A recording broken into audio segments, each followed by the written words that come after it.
even feel a digestive enzyme supplement is more important than a vitamin and mineral supplement.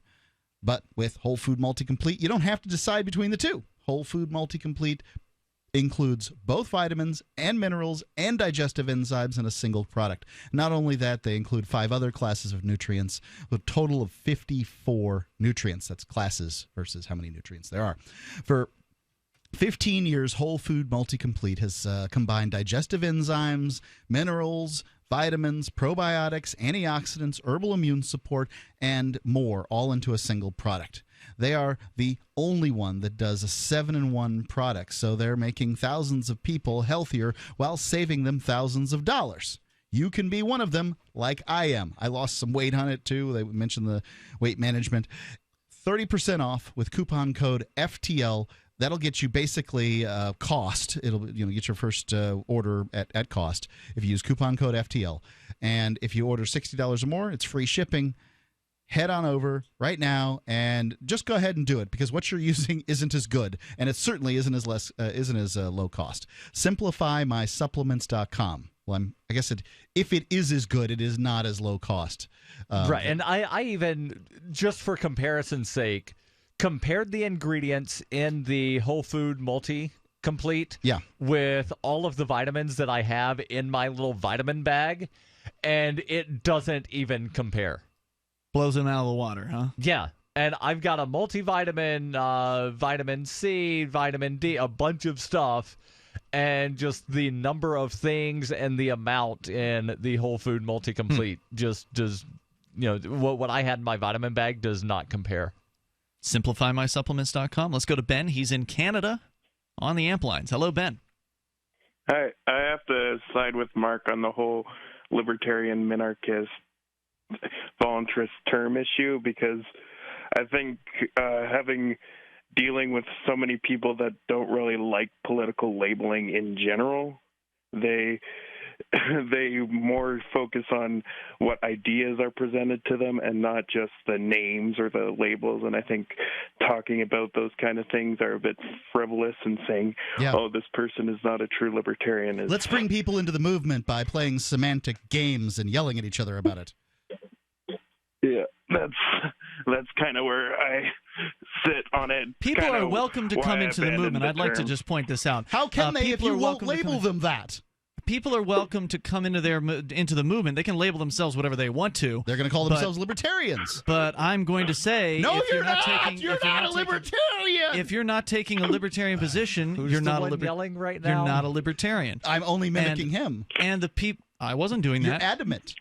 Yeah, because to me, it means something, and you shouldn't be able to get out there and claim to be a libertarian candidate and not be a real libertarian. It's one thing if you join the party and you just want to, learn more about liberty. That's cool, man. Why does but the Libertarian Party... if you want to run for a political office, especially that of president, then you ought to have some chops. You ought to have some idea of what the non-aggression principle is. You ought to be able to express that idea so that people can come to the conclusion that it's a good idea and embrace it for themselves, instead of just going out there and taking some libertarian-ish positions on some issues and calling yourself a libertarian. It's one thing for a member of the party to be a libertarian, but not really. It's a whole other problem to have the candidates not be libertarians. Anyway, Ben, your thoughts? It's just my opinion is formed basically because so many people around me are not that politically active. I'm the most politically active person. So I find more enjoyment in talking about the ideas behind libertarianism than talking about the whole theories in general. What do you mean? Like lowering taxes, why it helps, instead of just talking about you have to be against all forms of government force in order to be a libertarian. Okay, so you're tailoring the message. That's not to say that, if somebody asked you, well, what do you think about regulation, 427- blah, blah, blah, that you would not then have an opinion. You're just not going out saying repeal regulation 42 blah, blah, blah. Yeah.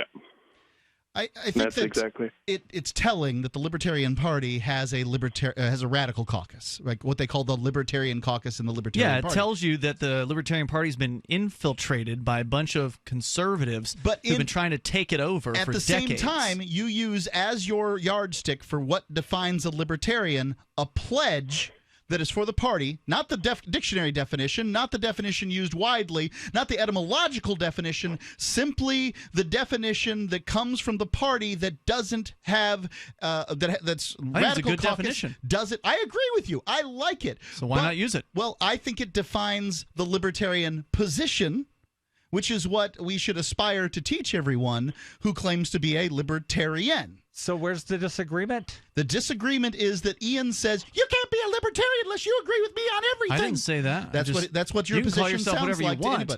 I'm just not going to respect that you're a libertarian if you're not actually. Yeah, but the point that I made to you, and I think it's, if you're a half-assed libertarian, if you're one of these people who... What is half-assed? Somebody who gets Define out there... half-assed. Half-assed sounds like a percentage. Somebody like Max Abramson who gets out there claiming to be a libertarian, but then goes around talking about all the Republicans... The most votes a libertarian gubernatorial candidate has gotten in the last 2 decades? He only got that because it was 2016. Anybody else, any monkey would have been able to get those votes. The Libertarian Party of New Hampshire did not nominate a monkey. But the monkey would have done just as well. So let me ask this question, Mark, and I'm going to use an analogy. And yes, I understand that comparison by analogy is not whatever. But if the Green Party nominated somebody that said, you know what? Drilling for oil through polar bears is not necessarily a bad thing. Do you think the Green Party would be like, but they want to clean up the river, so therefore good enough? I think the Green Party, the Democratic Party, the Republican Party, the top 3 of the top 4 parties would probably, and even the Libertarian Party, all top 4 parties would say, as long as they believe in our platform 80% of the time, that we're going to accept them, that there's nobody who's going to agree completely, and that would be left to the radical caucus of the Green Party to try to keep people in line. And I think there's a role for it. I think it's a good thing. I'm not arguing against it. I'm simply saying the definition of a person who's libertarian, must be libertarian every issue, every time, is exclusive and nasty. Ben, thanks for the call tonight. I appreciate it. Our toll-free number is 855-450, free, 855-450-3733. I don't think it's nasty to have rules for a private organization. And if that private organization... More coming up. Free Talk Live. Do you know what's lurking in your water? More than 200 contaminants could be sitting there, just waiting for your glass. With a ProPure water filter, start enjoying clean and great-tasting water today. ProPure filters, independently tested, latest water filter technology. ProPure systems do not require electricity and are easy to set up and easy to use. To find out more, visit your authorized ProPure dealer or ProPureUSA.com. That's ProPureUSA.com. Hunters, anglers, campers, and survivalists. Get back to nature. Expand your horizons with the highest quality, most versatile, unique slingshots and sling bows on the market at slingbow.com. Slingbow products are compact and models start from just $17.98. They're perfect for your bug-out bag or storing in your vehicle. Give yourself and your loved ones the excitement and tradition of Slingbow, a new frontier in archery and truly modern twist on this primitive survival tool. Feel the thrill only at slingbow.com. On Free Talk Live, we're bringing people to the ideas of liberty every day. From wrestling superstars like Glenn Jacobs. You guys really are having an impact, I believe. Like I said, a lot of where I am now is due to listening to Free Talk Live. You changed my mind on some very important issues years ago. To random people tuning in on the radio. I was kind of stuck in the left-right paradigm. I heard your show by chance on a Saturday night.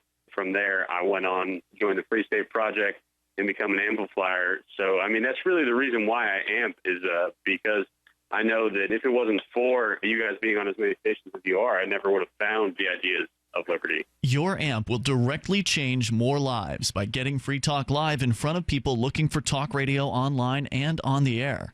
When you amp Free Talk Live, you get perks like access to the AMP-only Facebook group and AMP podcast. Visit amp.freetalklive.com. For Bitcoin to be ubiquitous, People need to use it.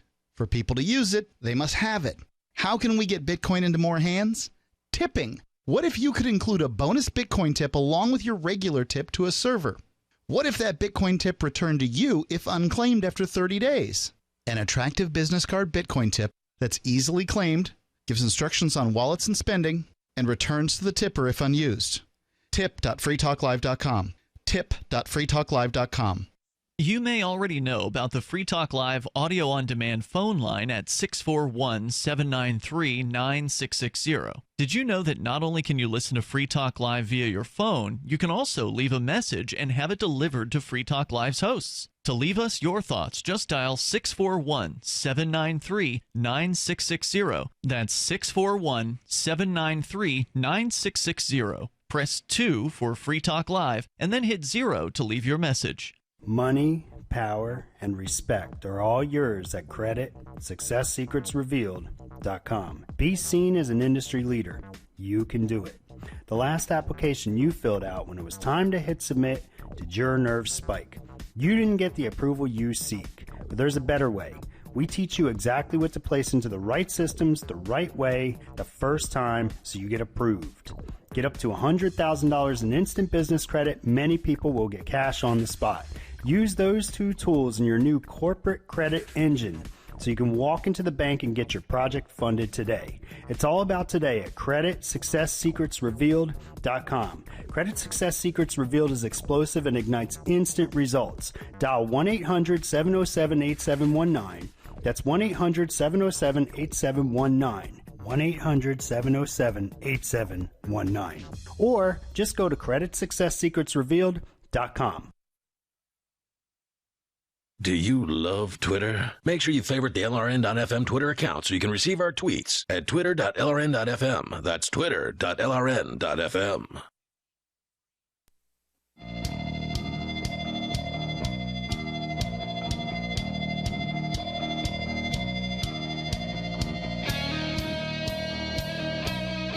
It's Free Talk Live. Dial on in toll free. Join us right here. Bring up anything you want. Our number is 855-450-FREE. That's 855-450-3733. We do have Skype, and the Skype username is LRN.FM. With you in the studio tonight, it's Ian. And Mark. And Darryl. Also, I want you to know about Dash. What is Dash? It's digital cash, a digital money platform designed to replace cash and help people manage their own wealth. And I'm telling you, I heard something today about Dash because, you know, one of the concerns about Dash is that, well, it's still not as big as Bitcoin, right? It's still got some growing to do. Yeah. But I can tell you this.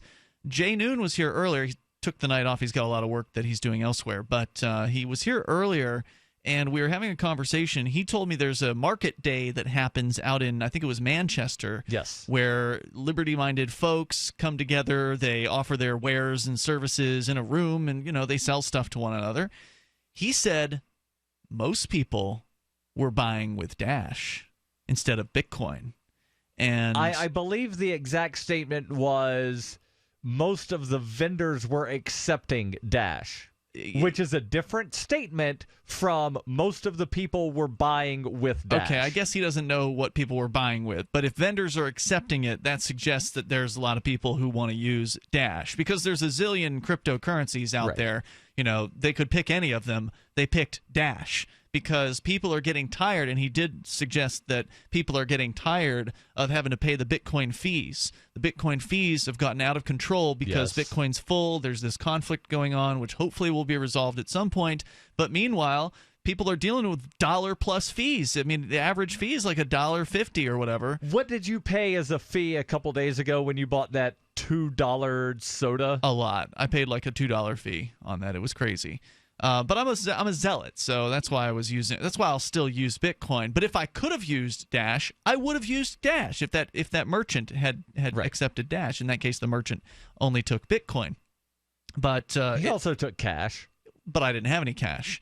So anyway, my point was that that's a big endorsement of Dash. If people in the Liberty community here in New Hampshire, which is one of the strongest cryptocurrency communities around the entire globe, if people in the Liberty community here just on their own volition have started taking Dash for their products and services, That to me is a major, indicator that this might be the next, successor, if you will, to Bitcoin. I know a lot of people are saying Ether and Ethereum, and certainly there's a lot of great things about Ether and Ethereum. Ethereum's amazing. There's no doubt about it. The price is very, very strong. It's not intended to entirely be a currency. No, Ethereum's much more than just a currency. It's like a whole programming platform, and there's a lot more to it.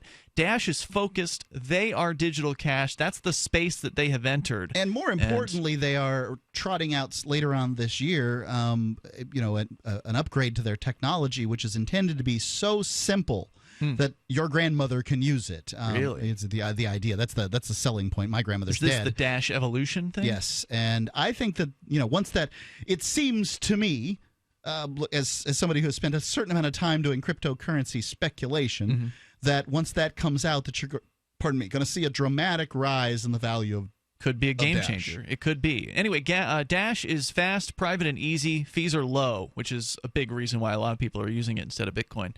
The fees are low and the transactions are fast and can even be confirmed instantly. You can pay anyone, anywhere in the world, anytime for just pennies on the dollar. Dash is decentralized, run by users who help earn rewards for running the network and making governance decisions. Anyone can invest in Dash and earn rewards for helping run the Dash network. Join Dash and help create a better financial system for everyone. Take back control over your financial future today. You can find out more at Dash.org. There's a lot of momentum behind Dash right now. Go to Dash.org and find out why as we go to Willie, listening in California. Willie, you're on Free Talk Live. Hey, how y'all doing? Hey. All right. Let's see. I was thinking about libertarianism and how close is that to rightism, right? Rightism? Yeah, the people on the right. Rightism, right. What is that? What is that? Right. Okay. Right. What is that?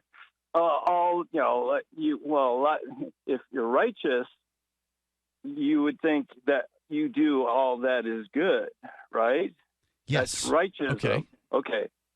So you got libertism and all these other things. And so how close are those other libertarisms close to rightism? Well, I would think that people would define righteousness in different ways, and that everybody believes that their philosophy is in and of itself righteous. Or they would change it. Or they would change that philosophy. So unless they're evil, in which case. Everything's righteous and probably everyone's wrong.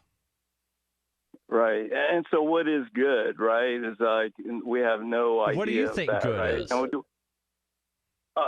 Okay, well, I can definitely tell you what is bad. If you hurt someone in any way, that's bad. That's bad. Unless they consent to right? it. Okay. Huh? Okay, so, hey, there's a basis there, right? Yeah. Okay. So, yeah, I would say good things are those things that are not bad. So that would be on, sure. Right. Okay, that would be on the path of righteousness. I'm not getting on any of you guys' cases. Did you just take a big bong hit because, you're a little bit? No. Actually, no.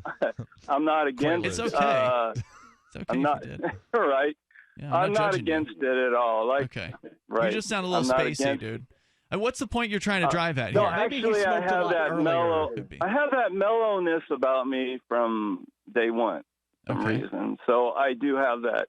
I took a big bomb. So what are you trying to do here? What are you trying to say? What's this thing about righteousness that you're trying to? What's the point you're trying to make? I mean, okay. Well, the point is you have libertarianism, you have Democrats, Republicans, and what is? I mean, there's still.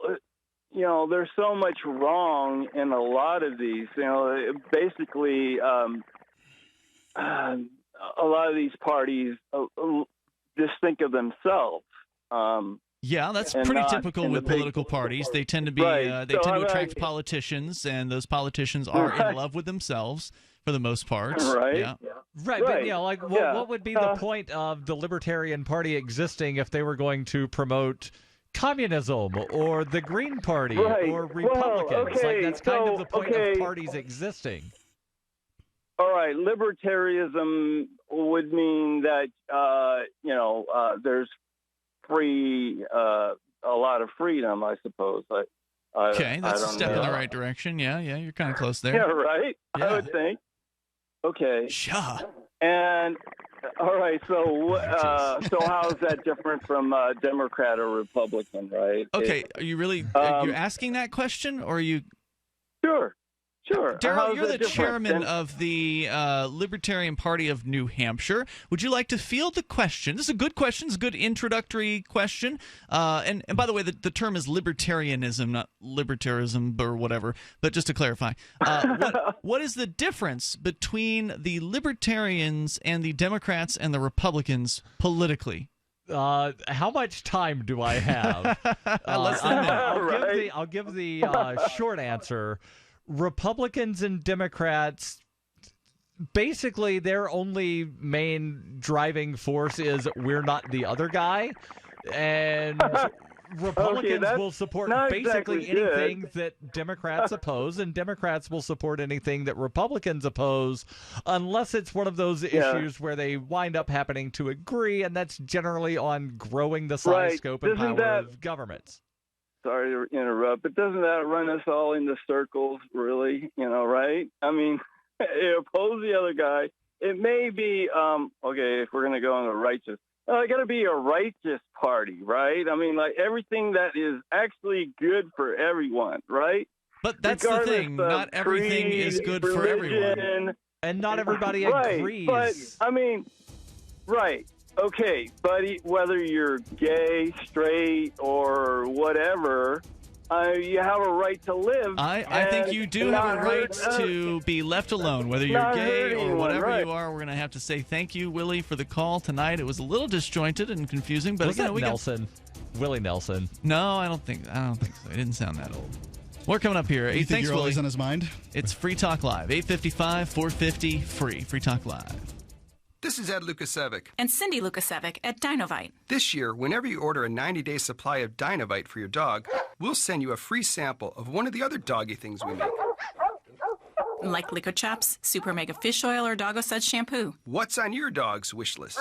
We'll offer a different freebie each week at Dinovite.com. Don't you just love the sound of healthy, happy dogs? Dinovite is nutrition. Dinovite for life. DINOVITE.com.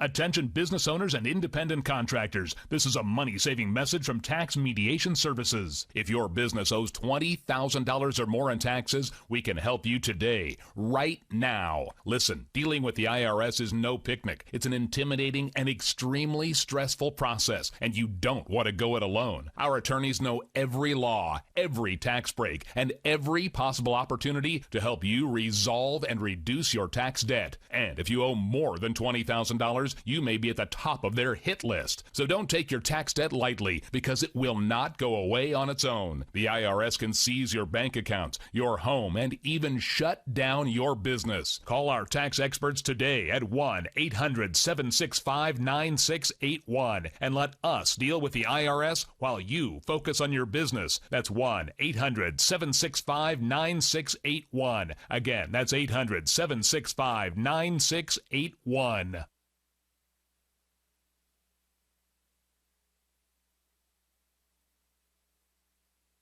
This is Dan Pilla. Do you owe the IRS money you can't pay? Are tax debts crippling you? I've defended people from the IRS for over 30 years. I've helped thousands, and I can help you too. I wrote the book on IRS settlement, and I'm telling you, there's no such thing as a hopeless case.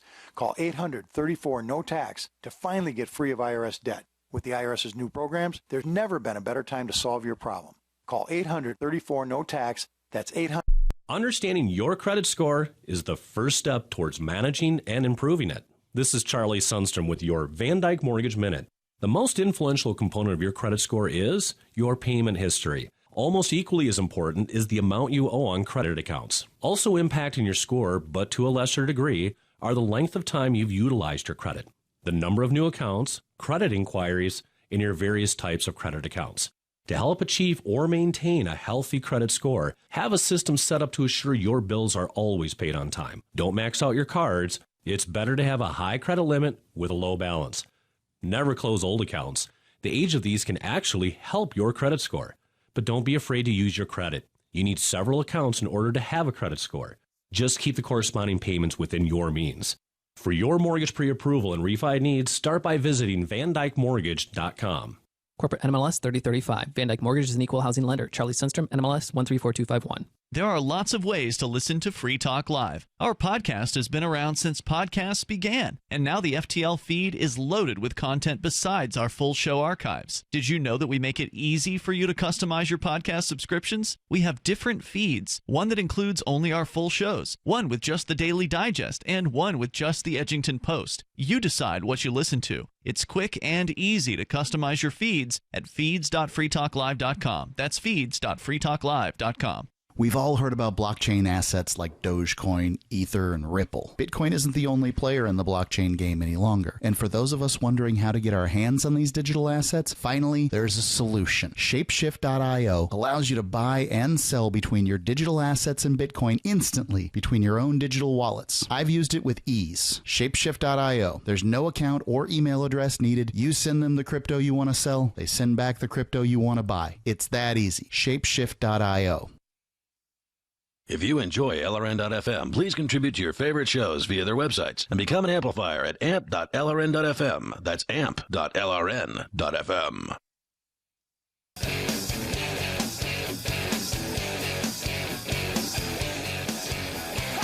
Hey, it's Free Talk Live. Toll-free number here is 855-450-FREE, like freedom, 855-450-3733. We just had a caller asking, well, what's the difference between a Democrat, a Republican, and a Libertarian? Mark, would you mind taking a crack at that question? I think we should go around the table here. I would prefer to answer the question, what's the difference between a liberal, a conservative, and a libertarian? So, like Republicans are supposed to be conservative. That's a politician for you, answering the question that wasn't asked instead of the question he was asked. Okay, so a Republican is a member of the Republican Party. Yeah. A Democrat is a member of the Democratic Party. Right. People will call people who are not conservative or liberal in those respective parties dinos or rhinos, meaning a Democrat in name only or a Republican in name only, if they do not fit the definition of conservative or liberal. A liberal, whatever that is, right? Well, I think you can define it. You can't always get every issue every time. How do you define conservative or liberal? Sure, a conservative is a person who believes that the way things have been done up to this point is generally the starting point. So, at least in their lifetime, starting point. Okay, the starting point of where we should start thinking about the issue, and. Let's go back to the good old days. The good old days. Things should be the way they were in the good old days. And the good old days were the way they were as I understood them when I was a kid. When yonder are those? Yonder year. Yeah. Oh, hold on. Ian, is that yesterday? The good old ago? days is a perception. 4 years ago? It is not a reality. Okay. White picket fences and Sheriff Andy Taylor. Okay, but what does it mean? Conservatives believe in law and order, so they believe in government bureaucrats with guns, not government bureaucrats without guns. Are you saying liberals don't believe in law and order? No, they're not really law and order in the same sense. Barack Obama put people in prison. Sure, he put people in prison. He supported the police, didn't he? Absolutely. But a conservative would say that he was weak on crime, that he should have been tougher. Uh-huh. So, he let those darn pot smokers get away with it in Colorado and Washington. He put Chelsea Manning in prison. And also Ross Ulbricht. And then let her out. And Ross Ulbricht. And him in prison. Well, who knows what he had probably less sway over that case, and certainly less face time over that case than he did over the Chelsea. He bombed a whole lot more people than George W. Bush. True. When you say bombed, do you mean drone bombed, or do you mean drone bombed? Killed people with munitions dropped from aircraft? I think it was drone bombed. I think he drone bombed. Yes, more he people. drone bombed more, but did not bomb more. Okay. So, Barack Obama not as many foreigners died under Barack Obama's, tenure as they did under Bush's. Okay. Now, it's difficult to say because it depends on the Pentagon severely underreports civilian deaths by margins of like tenfold. I don't know, Mark. I was just suggesting that maybe the law and order thing applies to liberals too.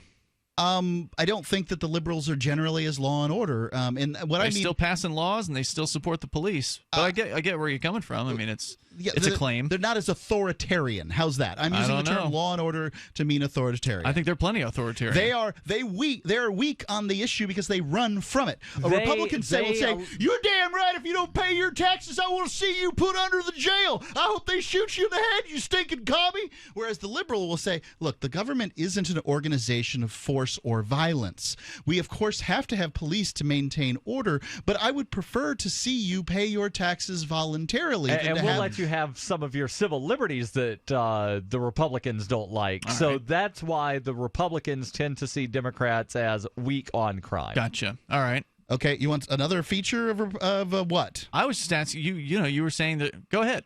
Okay, liberals tend to be more socially liberal, so they are going to allow gays to marry. Right. They're going to say that you should be able to smoke some pot if that's what you want to do, but not in front of the children. Maybe depends on the liberal. But yes, I mean there's a deviance in this, and that's why I'm willing to say it's not really a firm definition, though. There's right? not a firm definition of libertarian either. Yes, there is, and that's what we were discussing last hour. That's what. And now it goes back full circle, and so I'll answer the question for our caller. Hold on. Let me finish here. There is not a firm liberal position on issues. There is not a firm conservative position on issues. One can be one can have a. There's no one stating that there's a rule as far as conservative or liberal as far as how the issues go. Etymologically, what libertarian means is liberty, right? It's a person who believes in liberty. Liberty being defined as the non-initiation of force. Okay, there you go. See, Right. you just defined what a libertarian is. I've defined what the libertarian position is. That's right. And a libertarian is one who adheres to that position. And a conservative is one who is averse to change or innovation and holding to traditional values. So that was that's a the good first one. thing I said. But there's lots of traditional values. So Right, and again, which traditional values? now let me defend my position. So etymologically, libertarian means defaulting to liberty, right? Okay. However, in usage, right? Because it's been important. debased by people like Glenn Beck and Ian, it was Sarah debased Palin. the moment it was used because the party didn't hold the line. Okay, David Nolan, when he created his chart, for deciding when you're a libertarian, and Nolan was a founding member of the Libertarian Party, made a quadrant that defined you as libertarian, not a point on the chart. Okay, so what the idea of the party was is to bring people who are like-minded in so that we can teach them about the ideas of liberty, not to point fingers at them Not and say, let them be you're politicians. not a libertarian because you don't believe exactly what we I believe. don't care about the party members. It's the politicians, the ones who are running for office, that I'm going to point a finger at when they're not libertarian. There was this guy, Derek Michael Reed, who showed up at the it was the Libertarian Party New Hampshire convention, not last year, but the year prior to that. It was 2016. It was the first one in 2016 because there were two. Correct. Of them. So this was before the Libertarian primary had happened. Of course, Darryl, you were running as a candidate for Libertarian nomination for president, and so was this guy, this Derek Michael Reed, and he showed up at this was back when the Libertarian Party hadn't. Darryl, you had not taken over the reins of the chairmanship there. Roger had not been elected as vice chair. So this was back in the day when the party was very weak. It was very, it was on its life support. Basically, it was in pretty sad shape. Held the convention around 2 tables in a restaurant that were pushed together, right? So that it basically made one long table. Yeah, and a bunch of the people who were there weren't even from New Hampshire. They were like speaking there as candidates for president or whatever. But there was maybe a dozen maximum. There were 11 people in attendance. Yeah. 4 of them were not LPNH members. Right. And so this Derek Michael Reed is calling himself a libertarian. And go ahead, pull up his website if you want a good laugh. totalitariandemocracy.com. It needs more animations. But be careful when you pull the website up. Don't be driving at the time. You shouldn't be browsing the web if you're driving. But be careful. You might want to put on like sunglasses because it's very garish, very obnoxious. Anyway, this guy, he gets up and he gives his speech, and I can't recollect exactly what the dude said, but I'm sure if you watch his videos on his website, it'll give you some idea of what his beliefs are. And he is just like, this guy's not even close to a libertarian, not even close. So I called the dude out. I took the time to ask questions, some pretty tough questions of him during the Q&A session. The website appears to be down. What a shame. There's going to be what's the archive, the Internet Archive. Internet Archive, Wayback Machine. I'm sure that has it, but I don't know if that means he's taken his YouTube channel down, because I think he was hosting on YouTube, so maybe that's still up. But anyway, this guy wasn't even close to being a libertarian, but he sure as hell thought that he was, and he deserved to be taken down. He deserved to be laughed at, and I couldn't help but laugh. Just Are you laugh a member out of the loud. local of the State Libertarian Party? Yes, I am. Okay, good. Yeah. I want to thank you for using the power that you had within the party to... I didn't have any power. Well, you had some. You were able to call him out, right? Like, you could speak. I just asked a question. Being able to speak has asked a couple power. Questions. Like why he supports taxes or something like that. I forget exactly what. I think that absolutely this is the role of the State Libertarian Party. I thought you were just excoriating me for doing Ian, this. it's because you don't listen. It's because I was it's listening. not your job to listen. It's your job to argue. I was listening, Mark. You have been accusing me of going after people for not being libertarian within the party, and that's not true. You do a radio program that is for people that aren't in the party, and when you tell those people that they're not libertarians because they don't believe precisely what you believe, that is exclusive and boorish, okay? And I would prefer to hear none of it. However, when you're in the context of the State Libertarian Party and you're dealing with a candidate who deviates sufficiently from the party, and I don't mind if that sufficiently is 2%. I'm fine with that. Within the party, you're vetting a candidate. Absolutely, that's the place to do it. Is we're going to decide whether this person's good enough. Do we want to run nobody, or do we want to run this person? So what you're saying is, I'm not trying to be exclusive or rude to anybody. I'm just trying to say what the truth is, and the truth can be hurtful sometimes. If somebody gets on the air and says that they're a libertarian, if somebody gets on the air saying they're a libertarian but then says they support war, I'm going to tell them, sorry, that's not libertarian of you. More coming up here. This is Free Talk Live. Everyone has something in their lives or just about themselves that they want to change, from trying to lose weight to becoming more motivated at work. Change is difficult, but the good news is no matter what, you don't have to go through it alone. Hypnotherapy can help you remove negative subconscious thoughts that keep you from achieving your goals. Never rely on just willpower again. Contact us at afterhourshypnotherapy.com today for your free consultation, or contact Melvin Marsh at 678-658-8483. Bitcoin.com recently reported Bitcoin transaction fees have increased by more than 1,200% since 2015. To many Bitcoin proponents, the current fee market is moving way too fast, making Bitcoin unusable for certain transactions. The fee market and slow confirmation times have also increased the tension concerning the block size debate. However, if there are wallets with low amounts of Bitcoin that can't cover the fees, they become virtually unspendable. Learn more at news.bitcoin.com. That's news.bitcoin.com. There's no better app for tracking the value of cryptocurrencies than CoinCap. I've had a lot of apps for tracking Bitcoin, but none that's ever been able to track 500 digital assets at once. Their best feature is the Altfolio. I love this thing. You enter how many Bitcoins, Ether, Dash, Doge, or whatever else you have, and it tells you how much your crypto is worth. You can watch yourself get rich. If you have crypto, go right now to coincap.io, or you can use the Apple Store or Google Play to get the app. I love CoinCap. Coincap.io. Free Talk Live has partnered with Amazon, the largest internet retailer. Imagine a department store category, and Amazon has it. Books, electronics, office products, furniture, jewelry, automotive, toys, clothing, sporting goods, and dozens of other categories. Now you can shop and support Free Talk Live by entering Amazon through our website. Go to shop.freetalklive.com, and Amazon will send us a portion of your purchase. You're going to do the shopping anyway, so remember to enter through our site at shop.freetalklive.com. That's shop.freetalklive.com. You're listening to the live edition of Free Talk Live. Hour number 3 is next after the news here on the Liberty Radio Network at LRN.FM.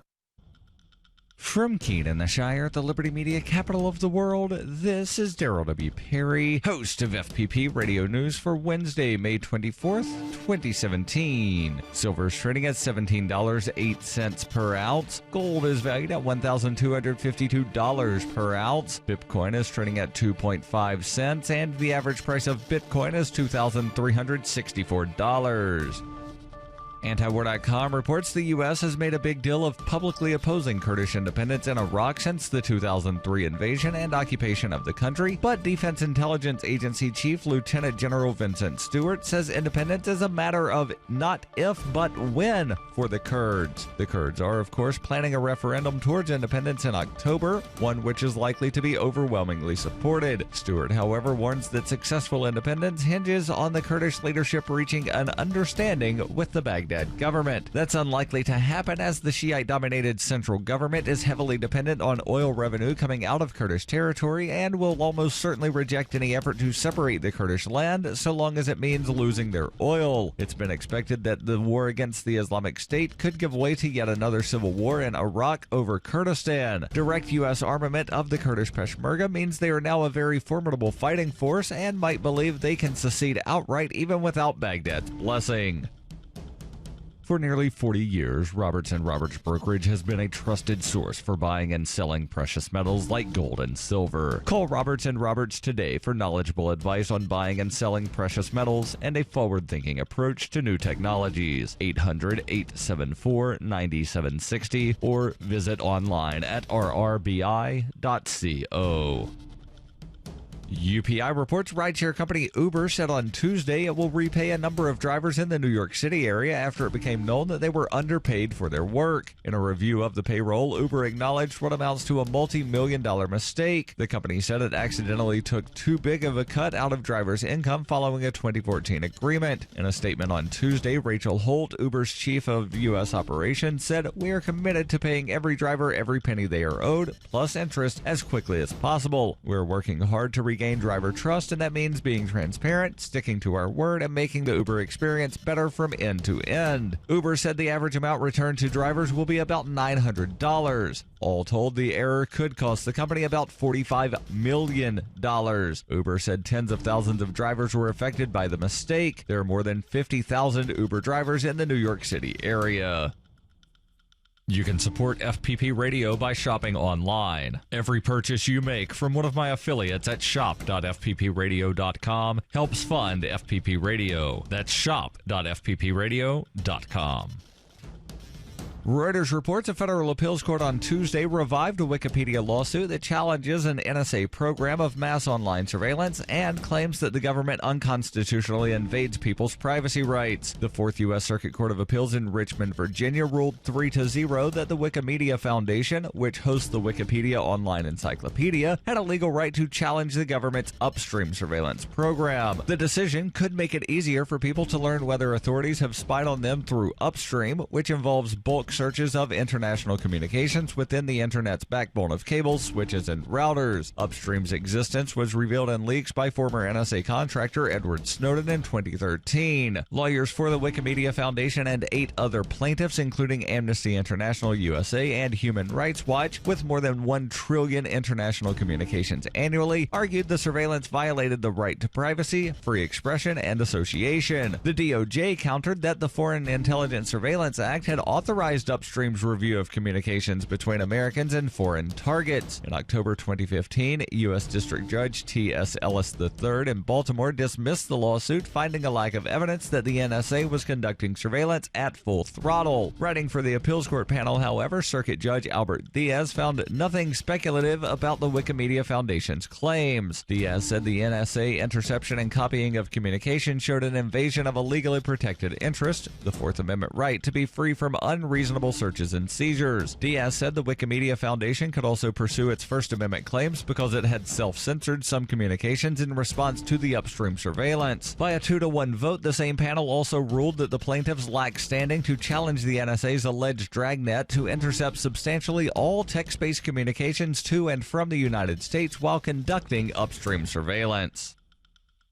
This has been FPP Radio News, online at fppradio.com. Allison Fry and Peter Hartman are a long-term couple. They've been trying out an open relationship that frees them to emotionally burden and exhaust other people. We're both grown-ups. We both trust each other. It just seemed like the right time to open ourselves up to meeting other people and barraging them with our crippling emotional neediness. Yeah, I mean, don't get me wrong. I still want to vent to Allison about all the anxieties I have at the office until she wishes I would just shut the up. But sometimes you just get the urge to sap the life out of a different woman for a change. The flexible arrangement has allowed Fry and Hartman to participate in a variety of tiresome and psychologically draining one-off encounters with partners ranging from close acquaintances to total strangers. Of course, there was a time when I couldn't imagine saddling anyone but Peter with my extensive emotional baggage and trust issues, but now that we've tried it... The best part is, when we're back together, all we really want to do is drain the living out of each other. This is the Onion News Network.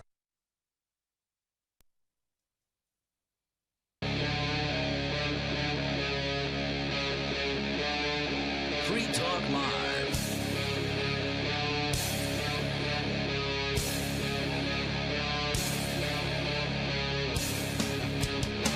It's Free Talk Live. You can dial in toll-free and bring up anything that you want to discuss. Our toll-free number is 855-450-FREE, like freedom. That's 855-450-3733.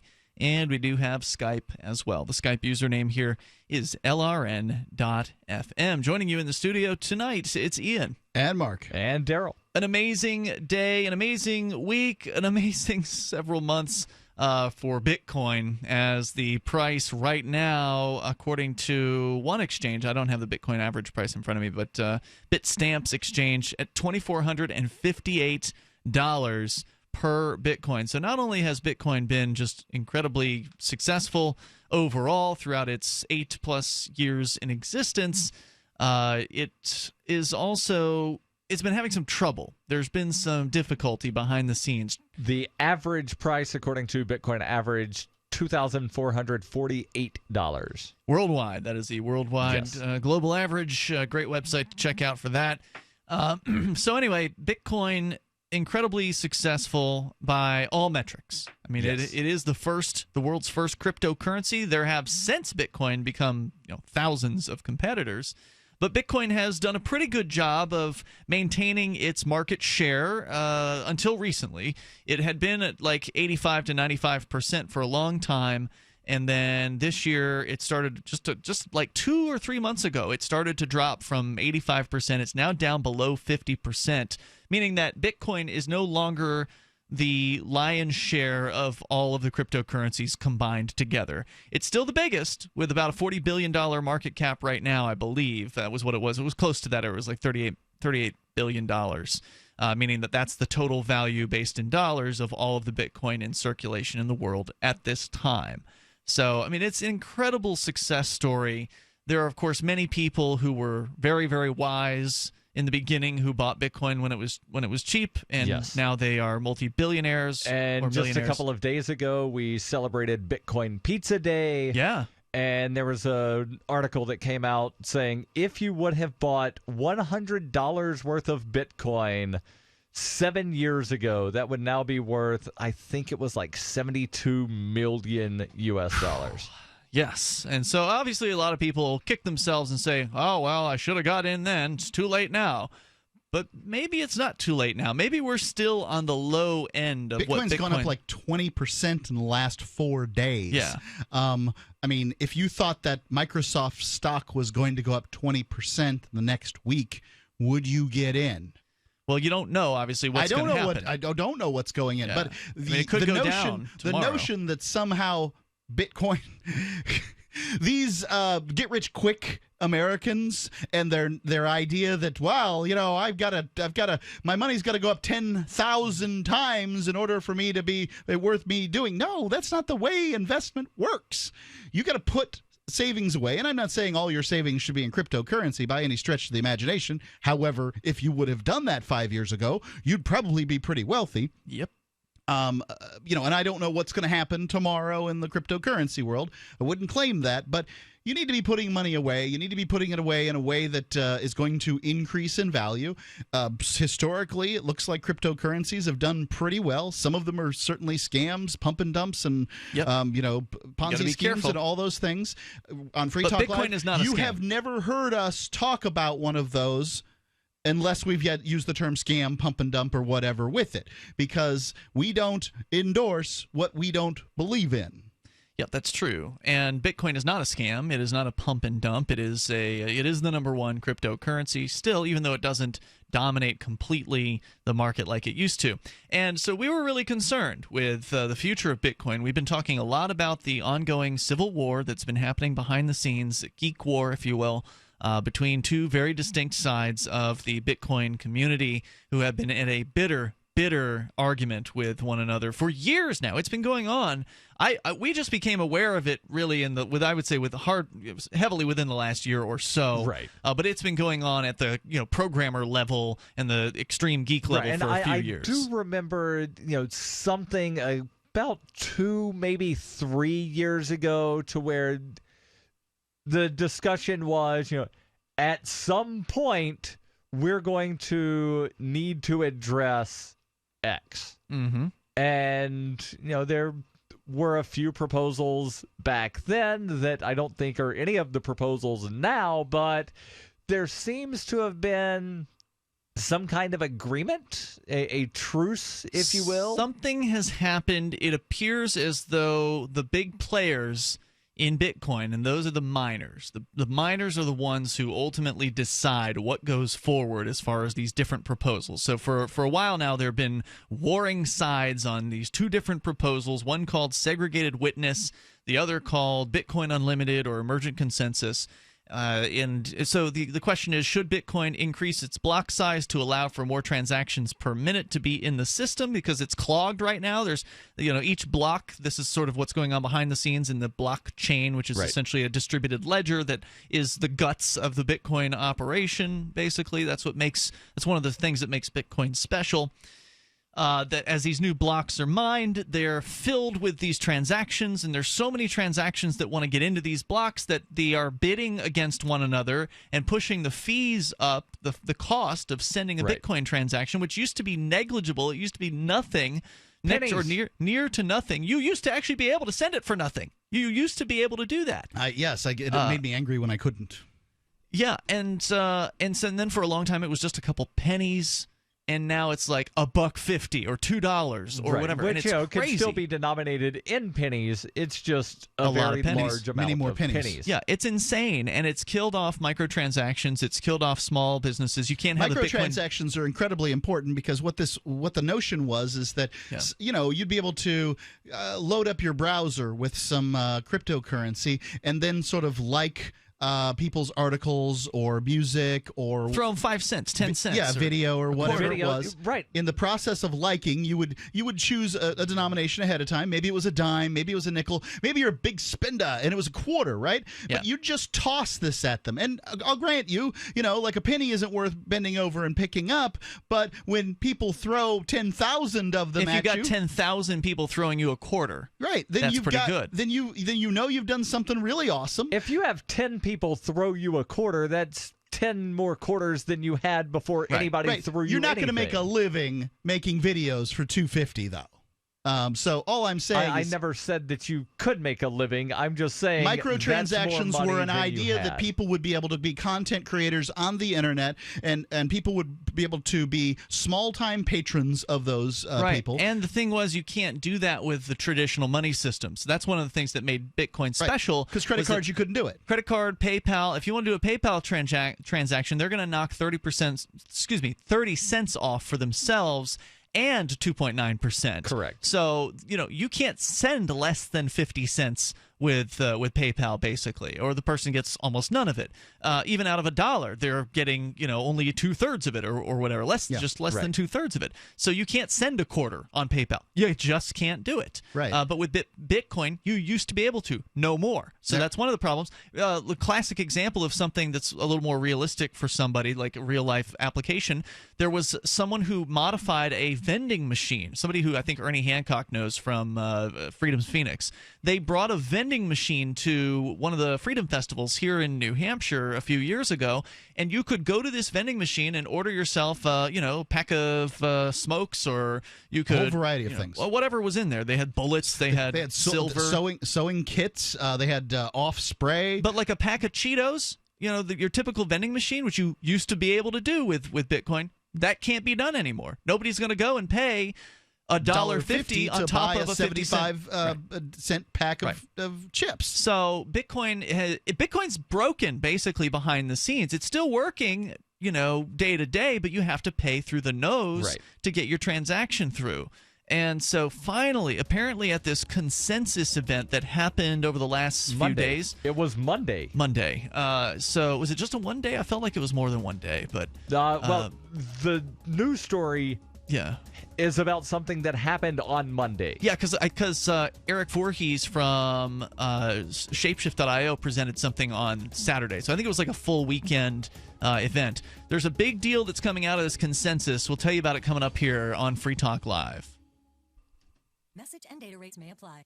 When did American men get so soft? Today's average red-blooded American man has less testosterone than his father, and his father has less testosterone than his father. Before we turn into a country of powder puffs, Force Factor is launching the Man Up America event. We want to send every man in America a complimentary bottle of the breakout supplement taking GNC by storm. Test X 180 Ignite, loaded with free testosterone-boosting manliness. Get your complimentary bottle by texting SHAPE44 to 369369. During workouts, Test X 180 Ignite raises levels of free testosterone in your body to help build lean muscle. Plus, it helps burn fat, fuel sexual desire, and improve performance. Now you can continue to feel like the real men that made this country great. Do yourself a favor. Do America a favor. Text SHAPE44 to 369369 for your complimentary bottle. That's a complimentary bottle by texting SHAPE44 to 369369.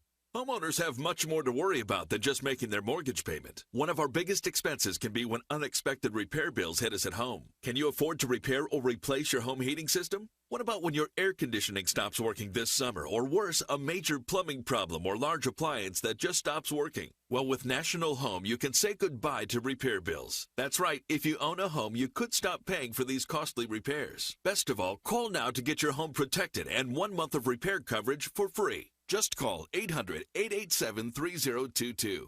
Simply call our 24/7 repair hotline and pay nothing for covered repairs. Get total protection for your home's major appliances and systems so you have no more costly repair bills. Just call 800-887-3022 and never pay for repairs again. Get your home protected against costly repair bills right now. Call 800-887-3022. That's 800-887-3022. 800-887-3022. The Free State Project has reached its goal of 20,000 liberty lovers who've pledged to move to New Hampshire and get active to achieve liberty in our lifetime. Perhaps you're trying to figure out what part of New Hampshire should be your destination. If so, consider Keene. You'll find more than 150 reasons to move to Keene at move.freekeene.com. Keene is famous for its historic, publicity-generating activism, as well as being the liberty media capital of the world. It's home to freekeene.com, New Hampshire's destination for liberty activism, news, and opinion. For years, we've been compiling over 150 reasons to move to Keene at move.freekeene.com, where you'll learn about some of what's happening here and what makes Keene a great place to live. If you love liberty, you'll probably enjoy anywhere you end up in the Shire. But do your due diligence first. Please visit move.freekeene.com for the full list of over 150 reasons to move to Keene. That's move.freekeene.com. The three most important things you can do for Free Talk Live are: 1, share one episode a week on Facebook or in some other social networking site; 2, Buy the things you buy online through shop.freetalklive.com. 3. Give $5 a month to the AMP program. It's my firm belief that Free Talk Live's AMP program is the best use of your charitable dollar among liberty-oriented organizations. Support all the organizations you love, but make sure you give $5 a month to AMP at amp.freetalklive.com. When you hear the word lobbyist, you probably think about greedy corporations, but not all lobbyists are the same. Some are fighting for the freedoms you hold dear. Liberty Lobby LLC is doing just that in New Hampshire, working hard to represent you, not some special interest group. You can help by going to libertylobby.info, where your contribution will give us the tools we need to ensure that your voice is heard. Visit libertylobby.info today to find out more. You can put the Liberty Radio Network on the air in your area. Visit broadcast.lrn.fm to learn how. Broadcast.lrn.fm.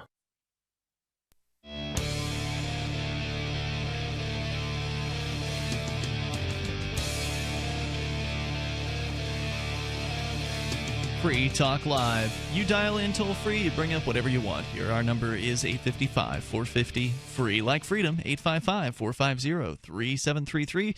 Coming up, the big news out of Consensus, and I've got my dates all screwed up. Apparently, the big Shapeshift.io announcement was Monday, not Saturday. And that's when Consensus started, was Monday, and it's ending today. And the big announcement was big. With Shapeshift.io, you mean? Yeah, absolutely. Their new product, Prism, allows you to... I wish they would have chosen a different name, because every time I hear Prism, I think of that NSA spying technology. I think that the idea is that while it's one thing, it can be many things at the same time. And I think the Prism, it's a portfolio named. thing, right, where you hold different... crypto. If I could explain it, it's on the Ethereum platform. So you enter Ethereum into it, and then you enter percentages you'd like of whatever crypto alternative currencies, altcoins, that you'd like to hold. So you can have your Ethereum in there, and say you want Bitcoin, say you want Monero, say you want Dash, you want Ethereum Zcash. Classic. I'm not sure Ethereum Classic would be on there. Zcash might be a good one. It's a closed beta right now, I think, right? It's not open to everybody. I can't answer that. I think it is, I'm not participating, but I think it's a great idea. And then it splits it up, and it keeps it at those percentages. So if, let's say, Monero runs up, and then it's gonna sell Monero in order to keep you at 20% or whatever you put it at, and then Monero crashes back down because the developer says something dumb on Twitter, right? And then Dash runs up and then keeps running or whatever. Then it keeps selling or whatever, guys. So. Yeah, I mean, I saw the intro video to it where he made the pitch at Consensus, and it looked interesting. And I guess one of the pitches, or one of the important ideas, part of the pitch was that you would be able to hold these cryptocurrencies through this Prism concept without actually storing them in an exchange, right? And without needing to maintain multiple wallets, right? And it's always under your private key. And it's all backed up by what are called smart contracts on the Ethereum platform, which, as long as the contract's written well, then it could work. The contract, if it's not written well, as we saw with the decentralized autonomous organization last year, could result in somebody stealing a lot of Bitcoin. But I suspect that Eric Voorhees and Shapeshift have done their homework and vetted their code pretty well. But the idea would be that if you can store these cryptocurrencies without having to trust them to an exchange, and without having to take care of all of these different keys that you might have to have if you wanted to have a bunch of different wallets, then that allows people to simply get into investing in cryptocurrency and simply exit investing in cryptocurrency or selling it without having to put it in someone else's hands, which is interesting. It's kind of a new concept in this particular field. So that happened on Monday. Then there was the ceasefire, if you will, in the nerd wars over what direction Bitcoin is going to go. Cointelegraph has the story where... Hold on, I'm sorry. Hold that thought. Wolfgang is here in Nevada with comments. You want to bring up whatever's on your mind? Go ahead, Wolfgang. Hello. Last week was the 10-year anniversary of the exchange between Ron Paul and Giuliani. Really? The TV debates. Oh, was this and where? he was on? What did Giuliani say? What was the famous? Well, Ron Paul was on Scott Horton's show last week to kind of commemorate it because it was such an important thing. It changed so many people's minds, and a lot of people took notice of that. Was that where Giuliani said like obedience is strength or something like that? Some sort of crazy doublespeak? No, this was about 9/11. Why do they kill innocent people? Mm-hmm. And Ron Paul said it's because we kill their innocent people, only worse on a grand scale for decades. No, and Giuliani's reaction was really good, and he was telling the truth. He said, "I've never heard such a thing." He said, "Take that back.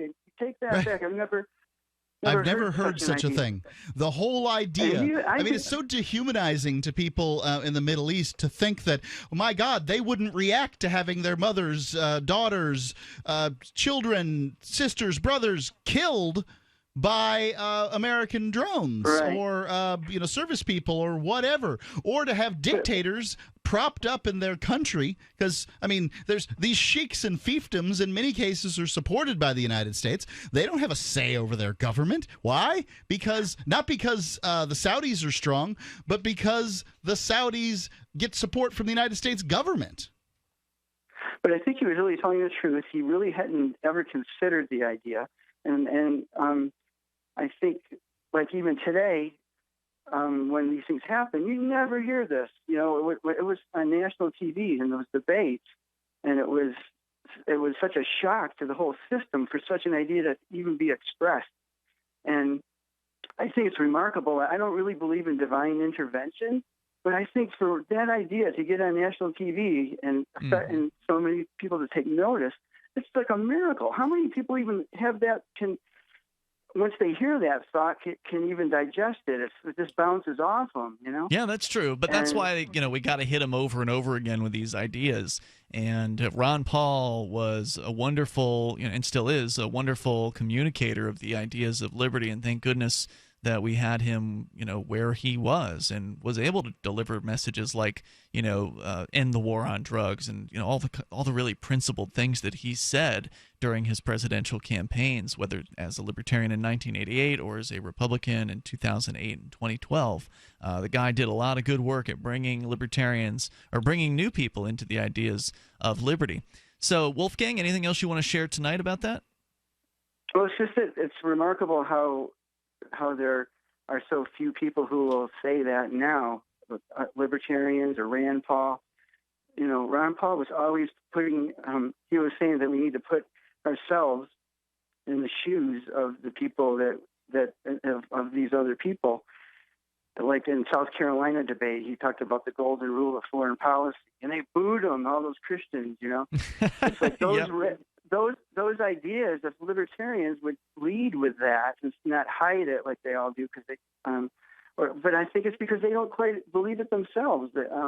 And this comes right back around to the problem we were discussing in the second hour of these libertarian candidates not actually being particularly libertarian. If we had a bunch of Ron Pauls out there, I wouldn't have anything to complain about. Hey, thank you, Wolfgang. I appreciate hearing from you tonight. So the quote I was thinking of with Giuliani, I did go and look it up. It's out of a 1994, I thought it was newer than that, but 1994 article from the New York Times where he was speaking at some forum about crime.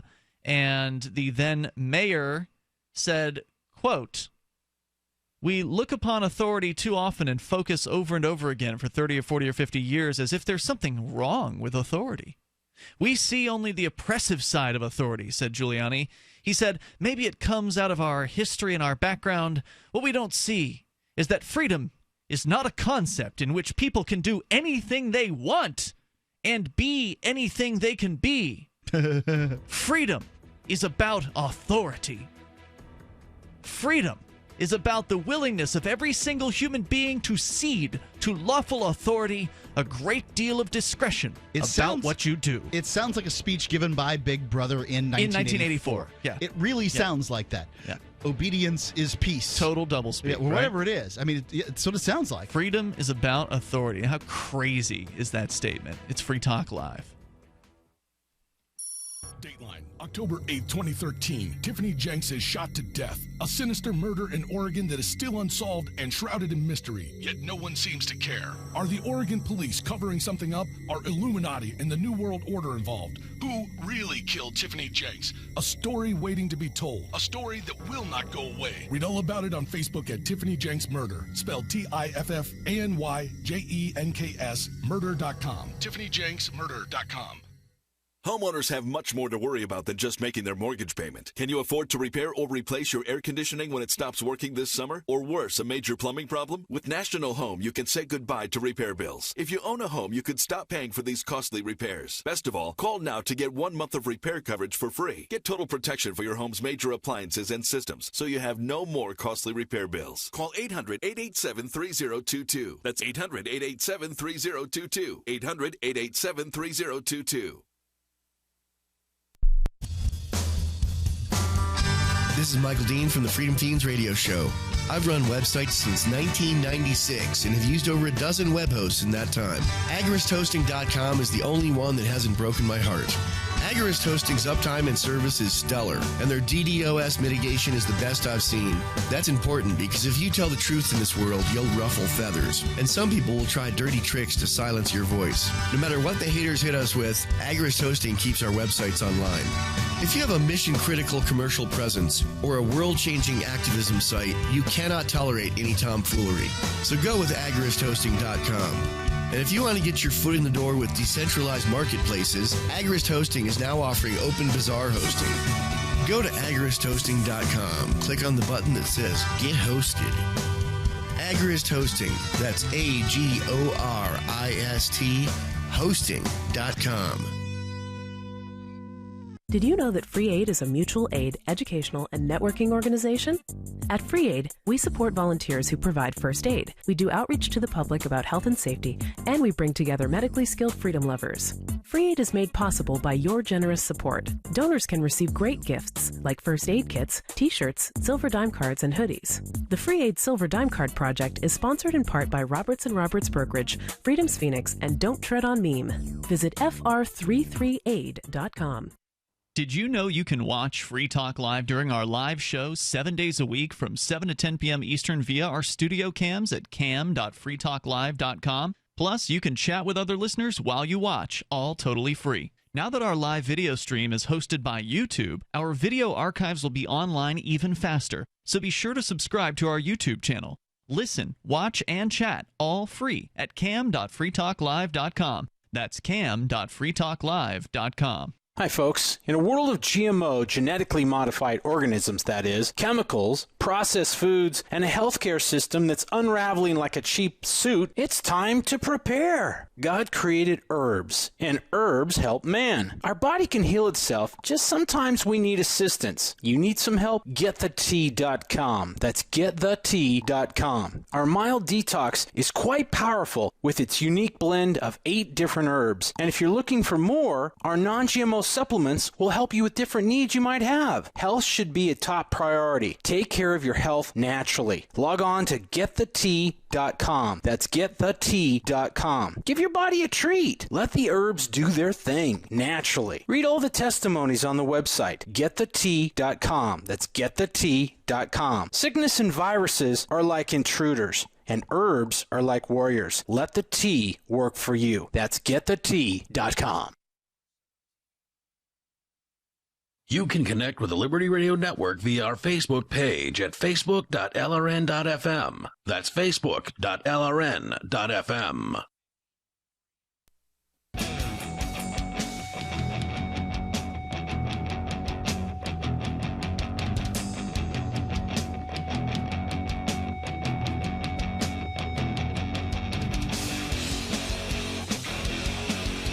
It's Free Talk Live. You can dial on in toll-free, bring up anything you want. Our number here is 855-450-FREE, like freedom, 855-450-3733. We've got Skype.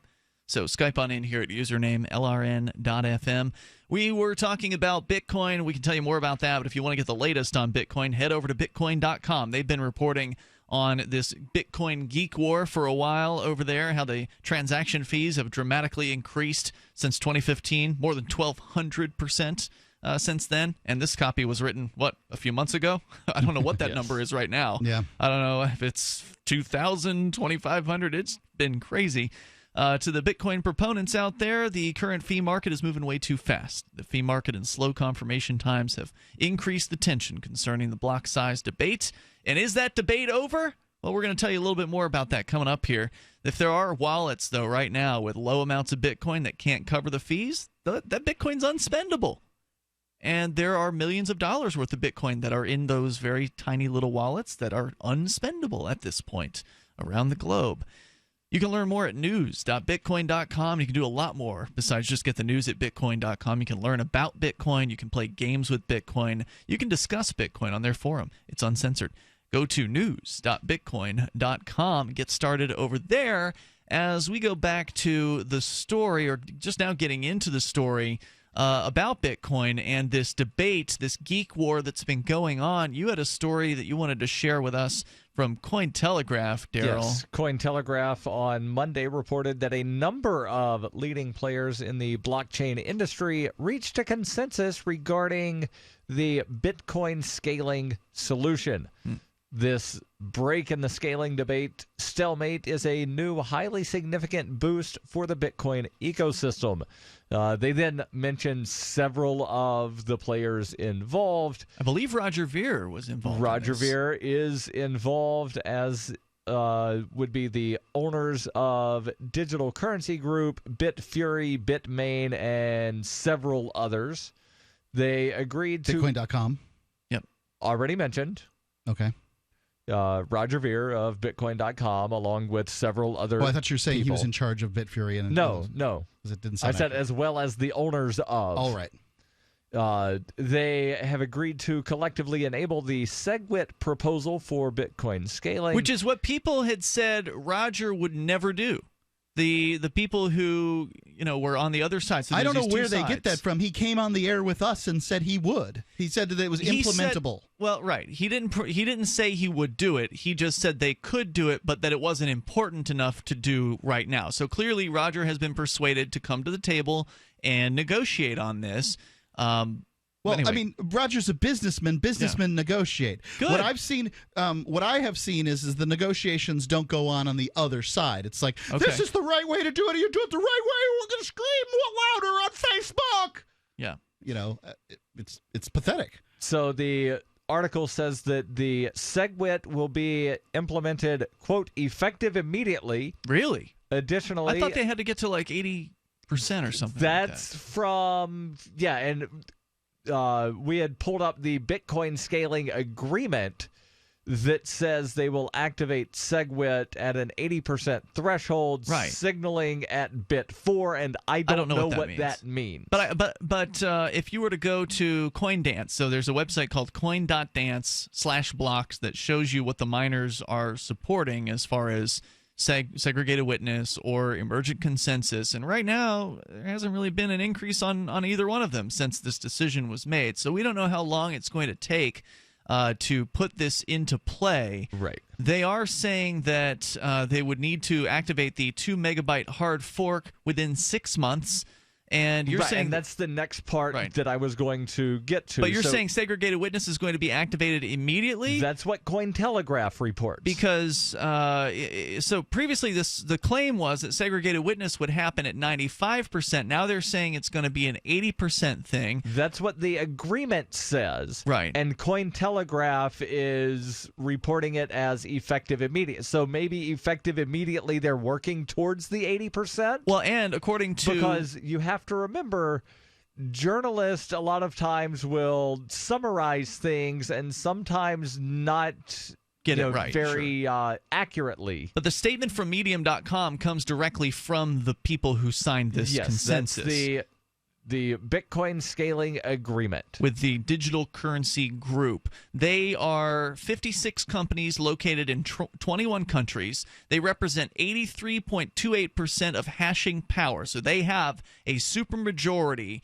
of the mining power within this group of people who made this agreement. Yes. These are now the most important players in Bitcoin if they move forward with this particular plan. And if they have 83% of the mining power and they're saying that segregated witness has an 80% threshold, that would seem to mean that they've got enough people. They just have to flip on the switch. They have to indicate that they want to do this now. Correct. And so that's one of the reasons I hope that at some point we can get Roger to come on here. I know he's probably busy traveling. The conference just ended today. I sent him a telegram yesterday. I sent him one earlier today. Yeah. Telegram for last Mr. night, Mayor. and he hasn't seen it yet, which he's says busy. to me that he's busy.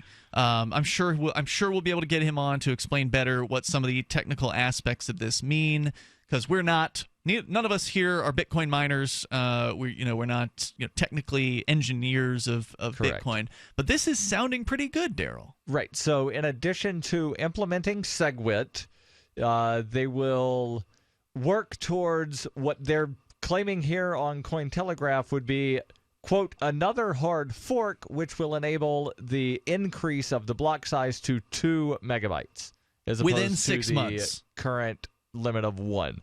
Cointelegraph does not say that. That's in the Medium story.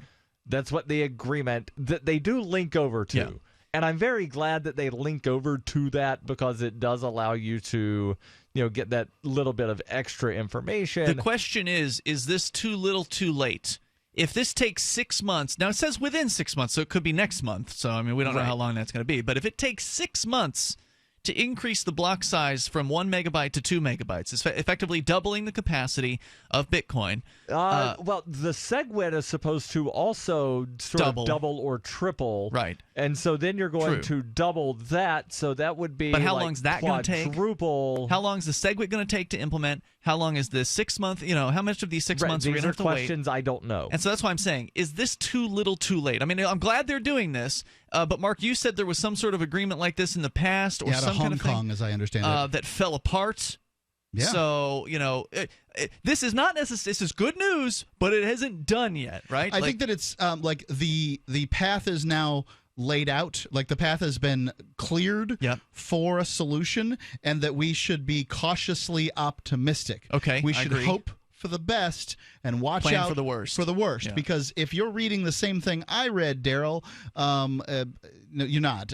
Dash Force News put out an article today. I've got that. And in that article, it says, basically that Blockstream and the developers, Blockstream is a corporation that has paid off some of these developers, apparently. That employs some of these developers, and that Blockstream creates sort of off-chain solutions. I'm not a big fan of off-chain solutions.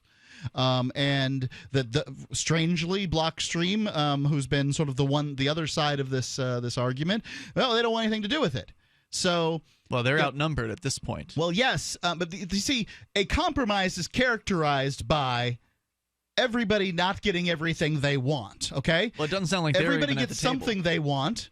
And you do not get all of what you want. If you want all of this what is you a want, hard fork. You will find, they'll get all of what they don't want a hard fork. Well, they're going to get one. Oh, too bad. If these people they don't want it though. But that doesn't matter what they don't want. I If understand 80% of the reality miners, and what you want often is separated, and this is what I'm trying to explain to people is that this is how compromises work. Okay?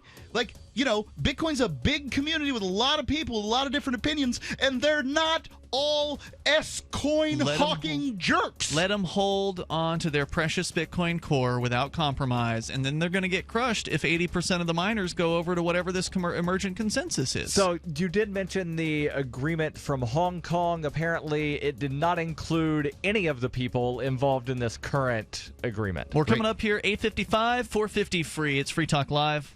Everyone has something in their lives or just about themselves that they want to change, from trying to lose weight to becoming more motivated at work. Change is difficult, but the good news is no matter what, you don't have to go through it alone. Hypnotherapy can help you remove negative subconscious thoughts that keep you from achieving your goals. Never rely on just willpower again. Contact us at afterhourshypnotherapy.com today for your free consultation. Or contact Melvin Marsh at 678-658-8483. Bitcoin.com is the most unique online destination in the Bitcoin universe. Buying Bitcoin? Do it here. Want to speak your mind to other Bitcoin users? Our forum is always open and censorship free at forum.bitcoin.com. There's no bigger Bitcoin believers than the Bitcoin.com team. That's why this site is a one-stop shop for everything you need to get into Bitcoin life. You can also play games at games.bitcoin.com. Learn more at bitcoin.com. That's bitcoin.com. Attention business owners and independent contractors. This is a money-saving message from Tax Mediation Services. If your business owes $20,000 or more in taxes, we can help you today, right now. Listen, dealing with the IRS is no picnic. It's an intimidating and extremely stressful process, and you don't want to go it alone. Our attorneys know every law, every tax break, and every possible opportunity to help you resolve and reduce your tax debt. And if you owe more than $20,000, you may be at the top of their hit list. So don't take your tax debt lightly, because it will not go away on its own. The IRS can seize your bank accounts, your home, and even shut down your business. Call our tax experts today at 1-800-765-9681 and let us deal with the IRS while you focus on your business. That's 1-800-765-9681. Again, that's 800-765-9681. Buying a burger might start taking a bite out of your wallet. Meat prices skyrocketed this week after the place that makes the meat revealed that the cow smashing machine is all beefed up. This machine has beef way up in it. The basher, the meat collector, even the main meat hole, all of it. Lousy with beef. The cow smashing machine is an integral part of the meat making process, taking whole big cows into one end with all different meats falling out the other. Supermarket chains warn that unless we start smashing cows again soon, we could face a serious beef shortage. The beef industry is working hard to unclog the cow smasher, but says it could take several days or even weeks to scoop all the beef that's crammed up in there. Until it's fixed, meat-hungry Americans can take solace in the fact that the chicken grinder is working at full capacity, just completely tearing up all those chickens, and the pig machine is porking out hardcore. Up next, bluesmen find a rising trend of their babies done leaving on that their old devil train. This is the Onion News Network. For years, LRN.FM has had a listen line that you can call and listen to LRN.FM anytime. Now we're taking the idea to a new level with the LRN.FM audio on-demand line. You can call 641-793-9660 anytime and listen to LRN.FM's live feed, and you can listen to a bunch of our original shows on demand. Long-distance fees may apply. Just dial 641-793-9660 and choose from the menu. 641-793-9660. Radio is the most personal of mediums. I exist right now in your head. If you listen to Free Talk Live regularly, you know me. Free Talk Live is on more than 160 radio stations around the U.S. and has been downloaded on every continent around the world. Hundreds of thousands of listeners with ad packages from $600 a month to $6,000 a month. Imagine what we can do for your business, project, website, or idea. Email me, mark@freetalklive.com. While our satellite channel is free to listen to, it's not free for us. You can help us cover our satellite costs with the chip-in on the right side of the page at lrn.fm.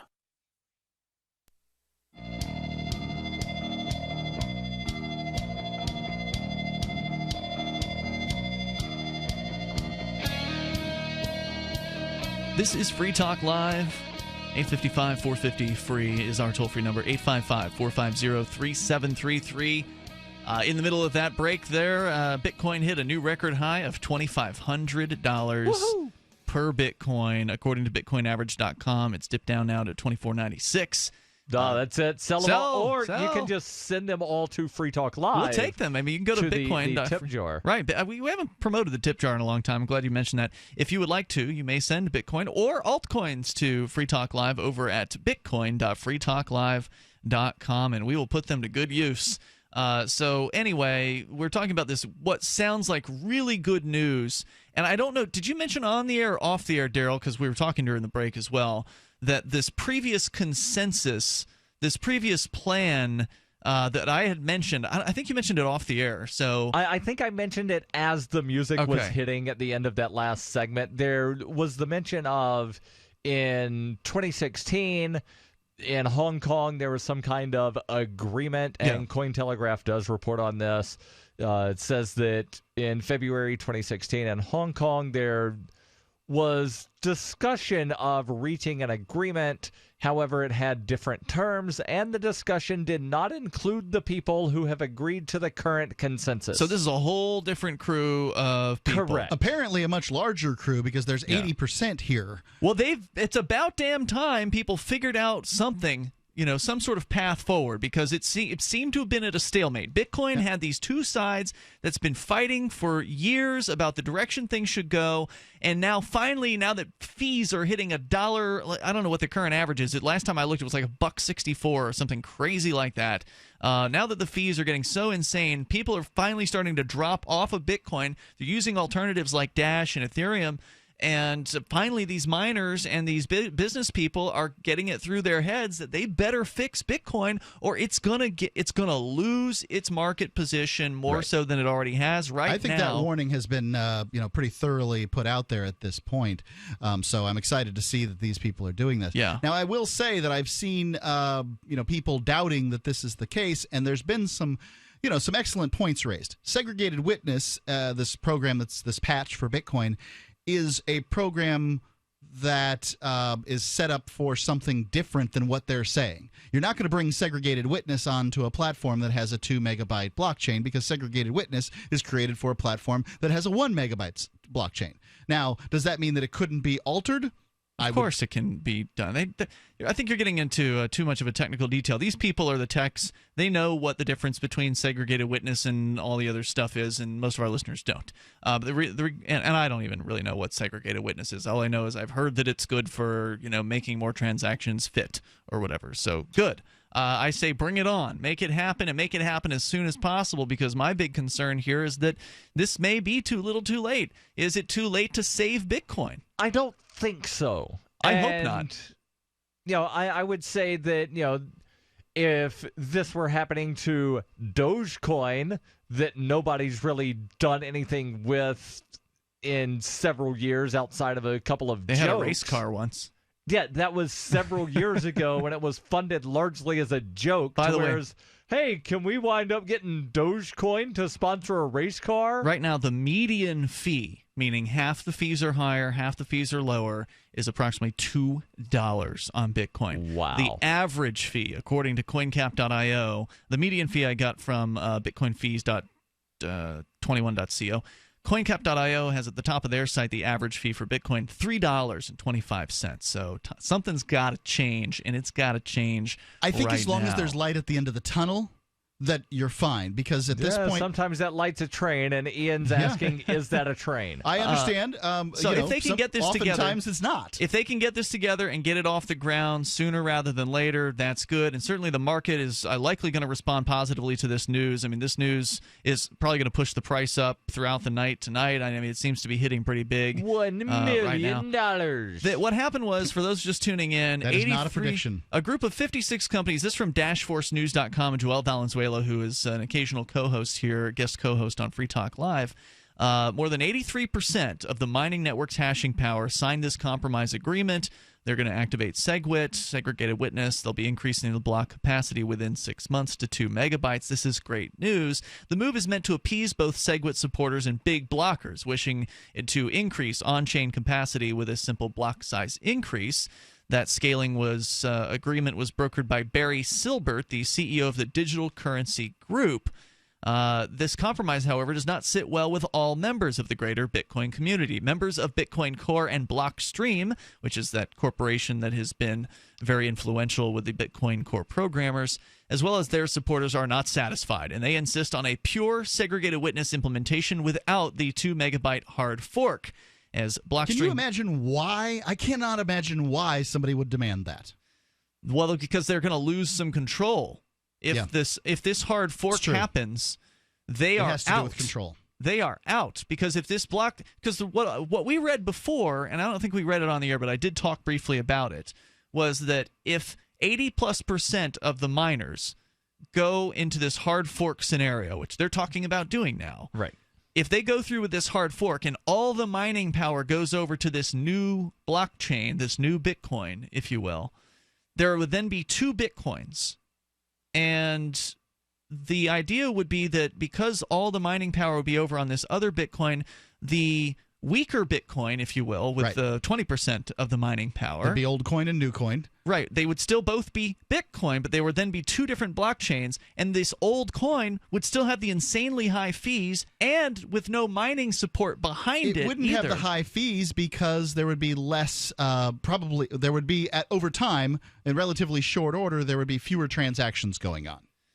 Okay, but there was some sort of thing about how it's a weaker network because the miners are gone. There would right? be There would be a lot. It would be a lot weaker network than it previously and was. There was some sort of way that they could basically crush it, essentially strangle it in its. It's possible. Bed. I'm not. I just don't know. Like put a pillow over I'm not a its head believer in that. At 80%, maybe. That's what they were saying. You'd have to have at least 80% of the mining power that they could basically crush it out of existence because no one would want to actually use that particular chain. So you have to look at the market failure aspect of this. Even these people that are signing this, that have the 83% of the hashing power that we referred to in the article, just because they support it and just because they're going to signal for it doesn't mean that they're going to turn all their computers to signal for it. Yeah, I see what you're saying. So what they're going to do is they're going to hedge their bets a little bit, and they're going to leave some amount of computers on the other direction. Let's say it's 80-20 or whatever. Yeah. Then the miners on the other side are going to do the same thing. Because they're not going to, say, "Oh, we stand firm." That doesn't happen. And they're going to do, some percentage or whatever. So you're going to see old coin and new coin have, these networks, and they're going to be whatever size they are. And, well, it's going to be interesting to see. So apparently this Luke Dash Jr., who's one of the core programmers, is saying that they are going to force SegWit implementation somehow by some sort of BIP 148, Bitcoin Improvement Protocol, is I believe what that stands for. Right. So what they're saying is they're going to, in some way, go around the miners. Now, I've never heard that this is possible. I've heard there's something called a user-activated soft fork. Yes, that's what they're talking about. Yeah. I don't know what it is. I don't know how it happens. It says here, nodes running this user-activated soft fork would essentially reject blocks from miners not signaling for SegWit starting August 1st, potentially splitting the chain. So there is likely going to be a hard fork, a split of the blockchain, having 2 Bitcoins, and then we're finally going to get to see what the market prefers. Because there's been all this talk about, the Bitcoin Core supporters are like, well, everyone supports SegWit, they support our side, only these miners, these greedy miners, are against it. And then, the other side's like, well, yeah, but the miners are what's important, and the average user doesn't even know what they're doing, so of course they support, the standard thing because they don't know there's even another option out here. It's going to be interesting to see where things actually shake out if this split happens. If you really want to know who has the longer sword, you gotta have a fight. And then there's the users like me where I'm not running a node, I'm not mining anything, I've got a wallet on my phone. Right. Will I still be able to use my Bitcoin at the places I'm using my Bitcoin? Yes. But which Bitcoin will it be is the question. What happens if the wallet that I'm using goes one way and that's a big question. Do you have the Jax wallet, the official wallet of Free Talk Live? No comment. They have already released their memo on this one, and they say that they're going to support both coins. Both of them, and just you'll like be fine. Ether. If you can keep some other off-brand weird wallet, and that's fine by you. And I don't know what's going to happen to your Every coins. wallet manufacturer is going to need to make a decision about this and put out a notice to all of their users explaining what's happening. It's going to be confusing. People are going to do things like Mark did with his Ether Classic and send it to an Ether address and lose it forever. So it's going to be a cluster F. The price may drop as a result of this on both, but as we saw with Ether and Ether Classic, over time, the price of those has come up, both of them. So I say hold on to both of them and see what happens. I'm not going to sell one way or the other. More coming up here tomorrow. We'll see you then. freetalklive.com. Since time began, tyrants have taken aim at personal liberties. Now there's a movie that aims back. The government has no more right to tell us what to put in our bodies than they have to take our guns or tell us what books we can read. 6 drug police were eaten by bears while raiding a marijuana farm. On your knees, you dirty hippies! Jesus. On your knees! What's the problem, officer? Today, many cops who enforce pot laws do so only because it provides them with cushy jobs, good benefits, and a chance to push people around. I was an undercover narcotics officer. The drug war is nothing but a farce. The Second Amendment says you got to keep you and your get intact. Guns and Weed, The Road to Freedom. A film by Michael W. Dean and Nima Vadadi. DVD available now at gunsandweed.com or on Amazon. That's gunsandweed.com. Makes the perfect gift. Remember, that's gunsandweed.com. This Your Family Today tip is brought to you by Ovaltine. Give your kids the nutrition they need to be their best. Visit us at ovaltineusa.com. Telling your child about healthy food choices is important, but showing her what to eat goes a lot further. Have her help create the grocery list, then bring her to the store with you. Picking out healthy foods together helps kids get in the habit of thinking about what they're eating every day. For more tips like these, visit us at parenthood.com/yourfamilytoday.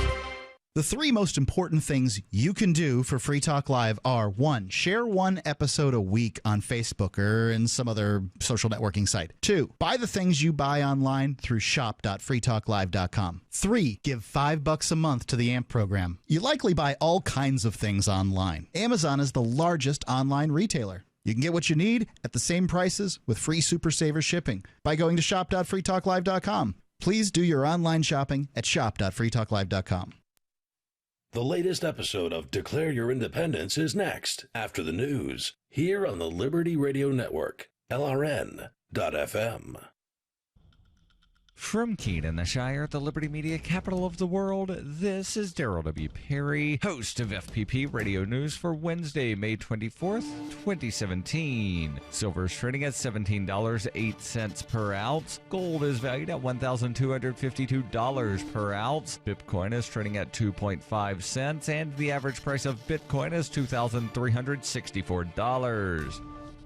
Antiwar.com reports the U.S. has made a big deal of publicly opposing Kurdish independence in Iraq since the 2003 invasion and occupation of the country, but Defense Intelligence Agency Chief Lieutenant General Vincent Stewart says independence is a matter of not if, but when for the Kurds. The Kurds are, of course, planning a referendum towards independence in October, one which is likely to be overwhelmingly supported. Stewart, however, warns that successful independence hinges on the Kurdish leadership reaching an understanding with the Baghdad government. That's unlikely to happen as the Shiite-dominated central government is heavily dependent on oil revenue coming out of Kurdish territory and will almost certainly reject any effort to separate the Kurdish land so long as it means losing their oil. It's been expected that the war against the Islamic State could give way to yet another civil war in Iraq over Kurdistan. Direct U.S. armament of the Kurdish Peshmerga means they are now a very formidable fighting force and might believe they can secede outright even without Baghdad's blessing. For nearly 40 years, Roberts & Roberts Brokerage has been a trusted source for buying and selling precious metals like gold and silver. Call Roberts & Roberts today for knowledgeable advice on buying and selling precious metals and a forward-thinking approach to new technologies. 800-874-9760 or visit online at rrbi.co. UPI reports rideshare company Uber said on Tuesday it will repay a number of drivers in the New York City area after it became known that they were underpaid for their work. In a review of the payroll, Uber acknowledged what amounts to a multi-million-dollar mistake. The company said it accidentally took too big of a cut out of drivers' income following a 2014 agreement. In a statement on Tuesday, Rachel Holt, Uber's chief of U.S. operations, said, "We are committed to paying every driver every penny they are owed, plus interest, as quickly as possible. We're working hard to regain driver trust, and that means being transparent, sticking to our word, and making the Uber experience better from end to end." Uber said the average amount returned to drivers will be about $900. All told, the error could cost the company about $45 million. Uber said tens of thousands of drivers were affected by the mistake. There are more than 50,000 Uber drivers in the New York City area. You can support FPP Radio by shopping online. Every purchase you make from one of my affiliates at shop.fppradio.com helps fund FPP Radio. That's shop.fppradio.com. Reuters reports a federal appeals court on Tuesday revived a Wikipedia lawsuit that challenges an NSA program of mass online surveillance and claims that the government unconstitutionally invades people's privacy rights. The Fourth U.S. Circuit Court of Appeals in Richmond, Virginia, ruled 3-0 that the Wikimedia Foundation, which hosts the Wikipedia Online Encyclopedia, had a legal right to challenge the government's upstream surveillance program. The decision could make it easier for people to learn whether authorities have spied on them through upstream, which involves bulk searches of international communications within the Internet's backbone of cables, switches, and routers. Upstream's existence was revealed in leaks by former NSA contractor Edward Snowden in 2013. Lawyers for the Wikimedia Foundation and 8 other plaintiffs, including Amnesty International USA and Human Rights Watch, with more than 1 trillion international communications annually, argued the surveillance violated the right to privacy, free expression, and association. The DOJ countered that the Foreign Intelligence Surveillance Act had authorized Upstream's review of communications between Americans and foreign targets. In October 2015, U.S. District Judge T.S. Ellis III in Baltimore dismissed the lawsuit, finding a lack of evidence that the NSA was conducting surveillance at full throttle. Writing for the appeals court panel, however, Circuit Judge Albert Diaz found nothing speculative about the Wikimedia Foundation's claims. Diaz said the NSA interception and copying of communication showed an invasion of a legally protected interest, the Fourth Amendment right to be free from unreasonable searches and seizures. Diaz said the Wikimedia Foundation could also pursue its First Amendment claims because it had self-censored some communications in response to the upstream surveillance. By a 2-1 vote, the same panel also ruled that the plaintiffs lack standing to challenge the NSA's alleged dragnet to intercept substantially all text-based communications to and from the United States while conducting upstream surveillance. This has been FPP Radio News. Online at fppradio.com. If you're the parent of a man-child, you know how frustrating it can sometimes be. The piercing sound of his video games waking you up at 2 in the morning. His insatiable hunger and inability to cook anything for himself. The messes he makes. The stress can be overwhelming. Something will set them off, such as their man-child will tell them that they don't know how to tie a tie even though they're almost 30. They'll start shaking them and yelling and saying, "What the hell is wrong with you? Why don't you get a real job instead of working part-time at a board game store?" The results of shaken man-child syndrome are devastating. Trauma caused by the brain colliding with the inside of the man-child's skull can lead to cognitive disabilities, making it even more unlikely he'll finally marry the girl he's been having a long-distance online relationship with for 6 years. Or it can even lead to death. He's not spilling cereal all over the couch or leaving his beard clippings in the bathroom sink intentionally. He truly does not know what he's doing. For the Lab Report, I'm Stuart Adams. This is the Onion News Network. And now, live from the studios of Freedom's Phoenix, Ernest Hancock. Believe me when I say we have a difficult time ahead of us. But if we are to be prepared for it, we must first shed our fear of it. I stand here without fear because I remember that I am here not because of the path that lies before me, but because of the path that lies behind me. I remember that for 100 years we have fought these machines. And after a century of war, I remember that which matters most. We are still here! Today, let us make them remember. We are not afraid!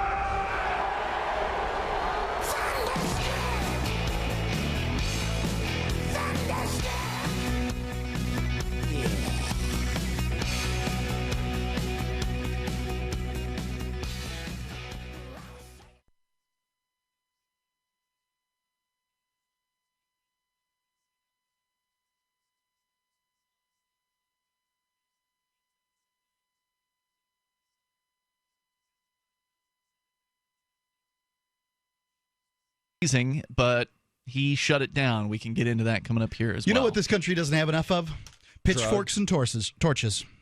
Were you suggesting that somebody go and threaten the governor? Or it's pretty clear that the people want this. Yeah, right? that's true. And Vermont could have done really well financially by legalizing this, but their stinking governor decides to stand in the way. This is the founding fathers didn't have a problem with putting putting a bullet center of mass through their onerous government at some point, and politicians have been tarred and feathered previously, correct? A good tarring and feathering might change this. And some politicians in France back in, the 1700s, they were lopping off heads. Getting their heads lopped off. But Donald Trump is the worst treated politician. No politician, Donald Trump recently said, no politician has been treated worse than I have.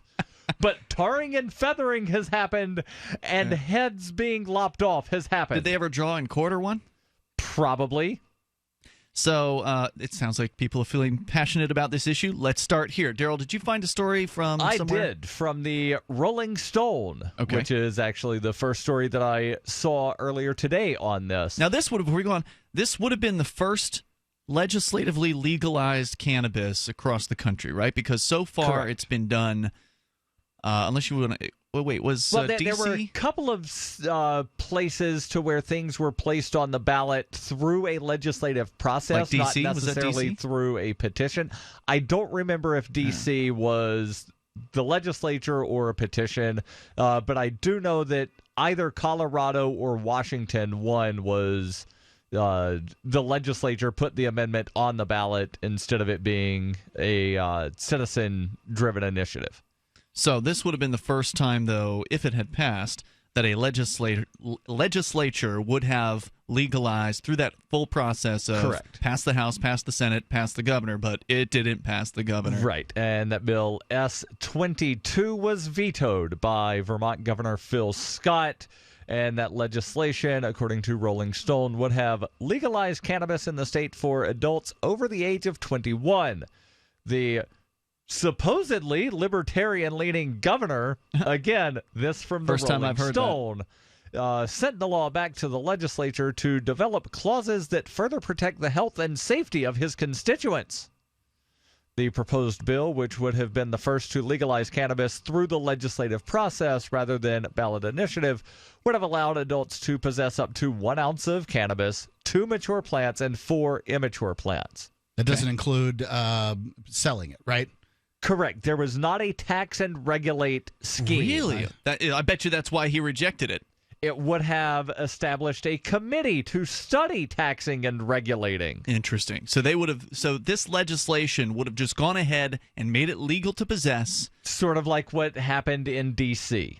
And the reason it went that way in D.C. is because in D.C., citizen initiatives are not allowed to create new taxes or certain regulatory structures. So in D.C., up to, and I believe it's an ounce, then adults can possess. You can gift an amount to someone in the District of Criminals, but also you have to worry about all of these little enclaves and pockets of federally owned land throughout the district where it's still illegal to possess, even though the city says it's okay. The federal government, which is winds the bulk up trumping. Of the city. Yeah. Yes. Yeah. Getting back to the article from the Rolling Stone, they say, again, this would create a committee, or rather a commission, to look at taxing and regulating as have been done in other states and make recommendations for how Vermont could set up their own market. Though Scott said that he saw a clear societal shift on the issue, he reiterated his support for medical marijuana and said that he was not convinced the bill went far enough to protect Vermonters from intoxicated driving and local children from being exposed to the use of the drug. He announced that he was sending the bill back with specific suggestions on how to amend it over the summer. Well, specific suggestions are good. I guess this is certainly a step in the right direction, but I just presumed that we were talking about a sort of Colorado or Washington legalization situation where which I think is good because which is what's going to happen in. It leaves the opportunity open for a New England state to profit mightily. Massachusetts and Maine are about to do that. To open up for sales. Yeah, I mean, in about a year. It's going to be summer of next year. But it's on the way. That's coming. They're working that out now. It is in the works. Now, you're going to be able to drive down to Massachusetts or over to Maine if you live in New Hampshire or Vermont. Don't bring your gun. Walk into right. Don't bring a gun. Generally, they don't like it when you mix drugs with guns. Don't take it to Massachusetts. Right? Yeah, bad idea. You don't bring a gun into Massachusetts at all. Yeah, I've heard of people getting arrested there for bullets. You'll go to prison for a bullet in that state. Yes.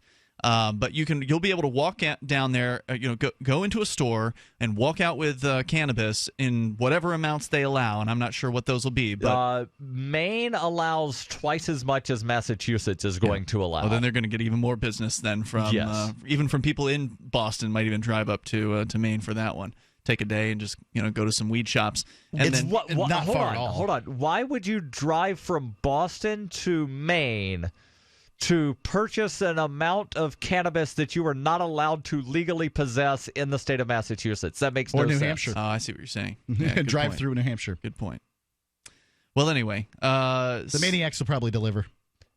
Well, there's already delivery service in Portland. We discussed that a few weeks ago. A couple weeks back. So some entrepreneurs have decided that they are not going to wait for the regulations. They're just going to start selling.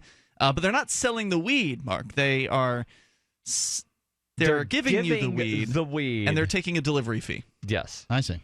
So now they could sell hot dogs. Well, you could do that. One thing that's really interesting, and I don't know if this is the Rolling Stones sort of making things up in their reporting, gathering moss. They do that, or they don't do that. They don't do that. Actually, I think MythBusters sort of busted that. A Rolling Stone gathers no moss is the claim. Oh, I've never heard that one. That's because your stone sits still a whole lot. Your stone sits still up until 11 a.m. He's stoned and then sits still a lot. But the article here suggests that the committee, or rather the House and the Senate in Vermont, can amend this before voting to override the veto. And that just does not sound accurate to me at all. So it might be sloppy reporting. But they could override the veto. They could override the veto. Oh, that's an interesting thing. That's always an option. Right. Whether or not there's the votes to do it is a completely different question. Usually a large majority or 2/3. Most states it's 2/3. There are some states where it's simple majority, and I've not looked at the laws in Vermont on overriding vetoes. If it's New England, it's probably not a simple majority. It's probably correct 2/3 or something. But just the claim here by the reporter that I'm pretty sure can Vermont's in New England. This. That's what I'm saying. You said if it's New England. Yeah, if it's New England, they're probably not going to be a majority. It's probably going to be like the other New England states and require 2/3. 855-450 free. We can talk more about this governor. I want to hear if we can see if we can get like a quote from him, if possible, about this. This is Free Talk Live. There are. This is novelist Tom Robbins. When my mother was diagnosed with glaucoma, her conservative Virginia physician told her there was only one treatment that might ease her pain and save her eyesight. That treatment was medical marijuana, which he could not prescribe. I offered to get her some and teach her how to use it effectively, but my father objected because marijuana was against the law. So my mother, who loved to read and walk in nature, was condemned to grow cruelly, unnecessarily blind. Tragedies like this happen all the time, but they don't have to keep happening. To learn more about medical marijuana, call the Marijuana Policy Project at 1-877-JOIN-MPP or visit them on the web at mpp.org. What do you shop for that you could otherwise buy at Amazon? Pretty much everything, right? Amazon has competitive pricing and they deliver, and that's a big plus. If you could plan ahead in your shopping, would you be interested in saving up to 33%? There's a catch. You have to do your shopping in Bitcoin. But imagine those savings. It's like a huge raise. All you have to do is go to saveatpurse.com. We've saved thousands, and you can too. Plan ahead and save. Saveatpurse.com. If you want to know the latest about Free Talk Live before we go on the air, all you need to decide is how you want it delivered. It's your choice. Visit news.freetalklive.com. You can get emailed announcements and participate in contests via our email updates list. Plus, we have a Twitter account that you can follow and a Facebook page where you can become a fan. So visit news.freetalklive.com to get news about Free Talk Live as soon as it's announced and the way you want it delivered at news.freetalklive.com. That's news.freetalklive.com. Why did you move to the Shire? I moved here to the Shire because there's other people around who take liberty just as seriously as I do. I moved to the Shire because I saw videos of people challenging authority and thought that I could get support myself. It called to me, like, do this right now. I wanted to be around people like me who got it, and once I got here, I knew there was nowhere else that I wanted to be. I've always wanted to change the world, so I moved to the Shire to join people who were actually working towards doing the same thing. The people here are awesome, loving, and positive. It was for the adventure and for the feeling of something important is happening here, and I just wanted to come to sort of be part of that. Visit ShireSociety.com to read and sign the Shire Society Declaration and learn the reasons why, if you love liberty, you should immigrate to the Shire. Plus, add yourself to the Shire map at ShireSociety.com. That's ShireSociety.com. Here's a chance to do a little activism while you're cruising Facebook, Twitter, or Google+. Between the LOL cats, the recipes, the hot girls, and the inspirational sunrise memes, Free Talk Live's posts pass by your newsfeed. Like them, comment. It gives us more exposure. If you don't see our posts, click like at facebook.freetalklive.com and then hover over it to click Get Notifications. It's an easy way to spread the ideas of liberty a bit further. I know you're busy, but you can spare that tenth of a calorie it takes to click on something. Facebook.freetalklive.com. Looking for a great real estate investment? Consider New Hampshire, which is ground zero for the Liberty Movement. Your first call should be to Mark Worden from Porcupine Real Estate. He's more than just a real estate agent. He's your New Hampshire concierge. Where are the best places to live? Do you want farm, city, the burbs, or forest? Do you want a duplex or multifamily building so that renters pay your mortgage? There are homes in all price ranges in New Hampshire, and Mark can help with financing too. Invest in liberty and property. Mark Worden can help. PorcupineRealEstate.com. Now, more of the freshest episode of Free Talk Live, presented by SACL CAI. Listen online at freetalklive.com. It's Free Talk Live. You are invited to join us right here via the toll-free number. That number is 855-450-FREE, like freedom, 855-450-3733. We do have Skype. And you can Skype into the show here at username LRN.FM. Libertarian. We were discussing libertarianism on the mind. Yeah, libertarianism on the mind. If you're looking for a libertarian healthcare company, a free market healthcare company, then look no further than healthexcellenceselect.com. Now, they are not a health insurance company. What they do is they help you to, A, not need health insurance, and B, share the costs with others. So they have no cost, no extra cost consultations with doctors, potentially 24 hours a day. You can get a proactive health assessment daily. You can get a medical information card that you can give to EMS workers or first emergency responders or emergency room personnel or whomever. And it's very difficult to coordinate with HIPAA laws who gets your medical information and who doesn't. Well, this solves that problem, too. It's healthexcellenceselect.com. You can check them out right now. Any kind of doctor, traditional, integrative, chiropractic, acupuncture, massage. You'll love the service and the price. healthexcellenceselect.com. All right, so we're going to come back to more about Governor Rick, was it Scott? What's his name? Phil Scott. Phil Scott. Rick Scott is the Texas guy? Dude, no, completely wrong state. Who's Rick Scott? Rick Scott was former governor of Florida. Florida. I used to live down there. Who's the governor now of Florida? He might still be. I just know at one time he was governor there. I think he was after we left, that guy. Yes. So, anyway, he Phil was the Scott, one who took the place of, what was the one with the really fake tan? Charlie Crist. Yeah, Charlie Crist that we got kicked off. Rick Scott is still the governor of Florida. Yep. Charlie Crist turned down my my pardon. Your pardon. And then, of course, we've been on Tallahassee radio stations on and off for a very long time. I just pounded and pounded and pounded.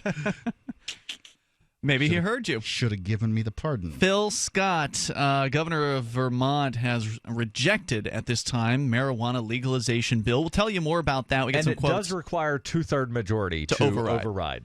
I don't know offhand what the legislature passed it with previously, but in New Hampshire, the decrim bill at least did pass with more than two-thirds in both the Senate and the House, which was the first time the Senate actually voted for that was this year. So New Hampshire is on track to get decriminalization of cannabis this year, and thank goodness it's been a long time coming. But we'll see what Matt Simon has to say. He's one of the prime activists in marijuana decrim here in a moment. Plus, I did find a quote from Governor Scott. Good. We'll get into that. Plus, I got a piece from Burlington Free Press, which gets into it as well with some Scott quotes. But let's go to your calls and thoughts. Dave is in New Hampshire. He is probably Dave Ridley. Dave, you on Free Talk Live?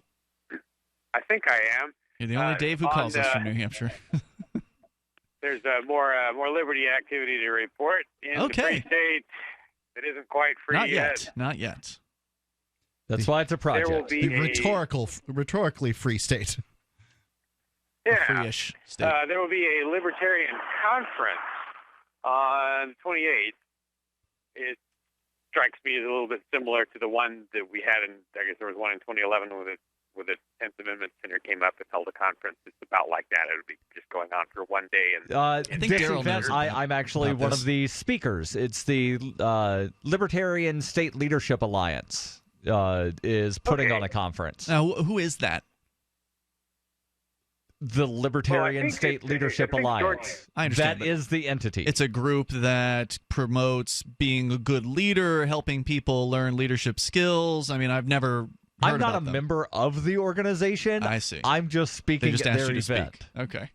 But I believe most of the people that are involved are people that are in leadership positions of the various state LP affiliates. Now, is there going to be a heavy recruitment pitch here to get them to move to New Hampshire? Because what we want is the libertarian doers to get out of wherever they are. I'm fairly certain that me and Roger Paxton, who's the vice chair of the LPNH, who also moved here from Arkansas. You moved from Texas. Yeah, we're on the same panel, and I'm fairly certain that we will be advocating for, hey, while you're here, just stay. Because things are better here than a lot of places. While you're here, find a realtor.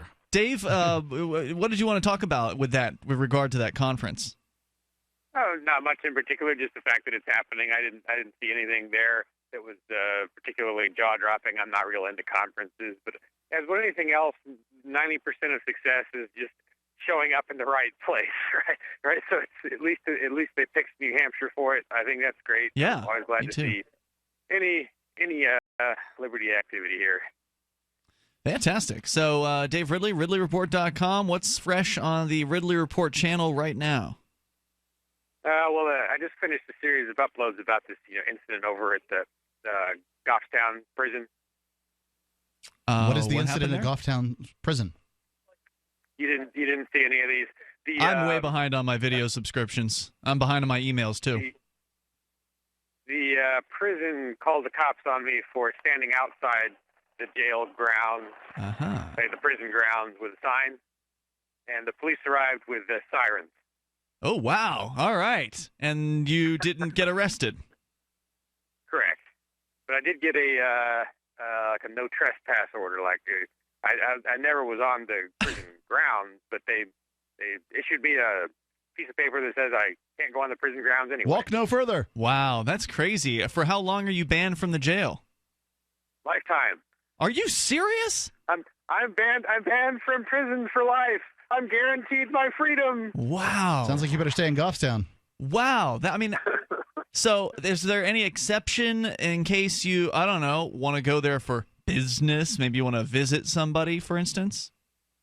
Presumably, I would have to ask and get some kind of a waiver or something like, which of course is one of those ways they just keep you from bothering in the first place. And all you were doing was standing outside, with a sign? What were you doing out there? It was just my "Let My People Go" sign. I've carried it outside the There's a lot of people in that prison that aren't your people. The women's prison, you mean? As far as I'm concerned, they pretty much are. I mean, if you think about it, usually about 60% of the people in any jail or prison are folks who are there for a drug crime. Yeah, and of course we've done a violation of probation or.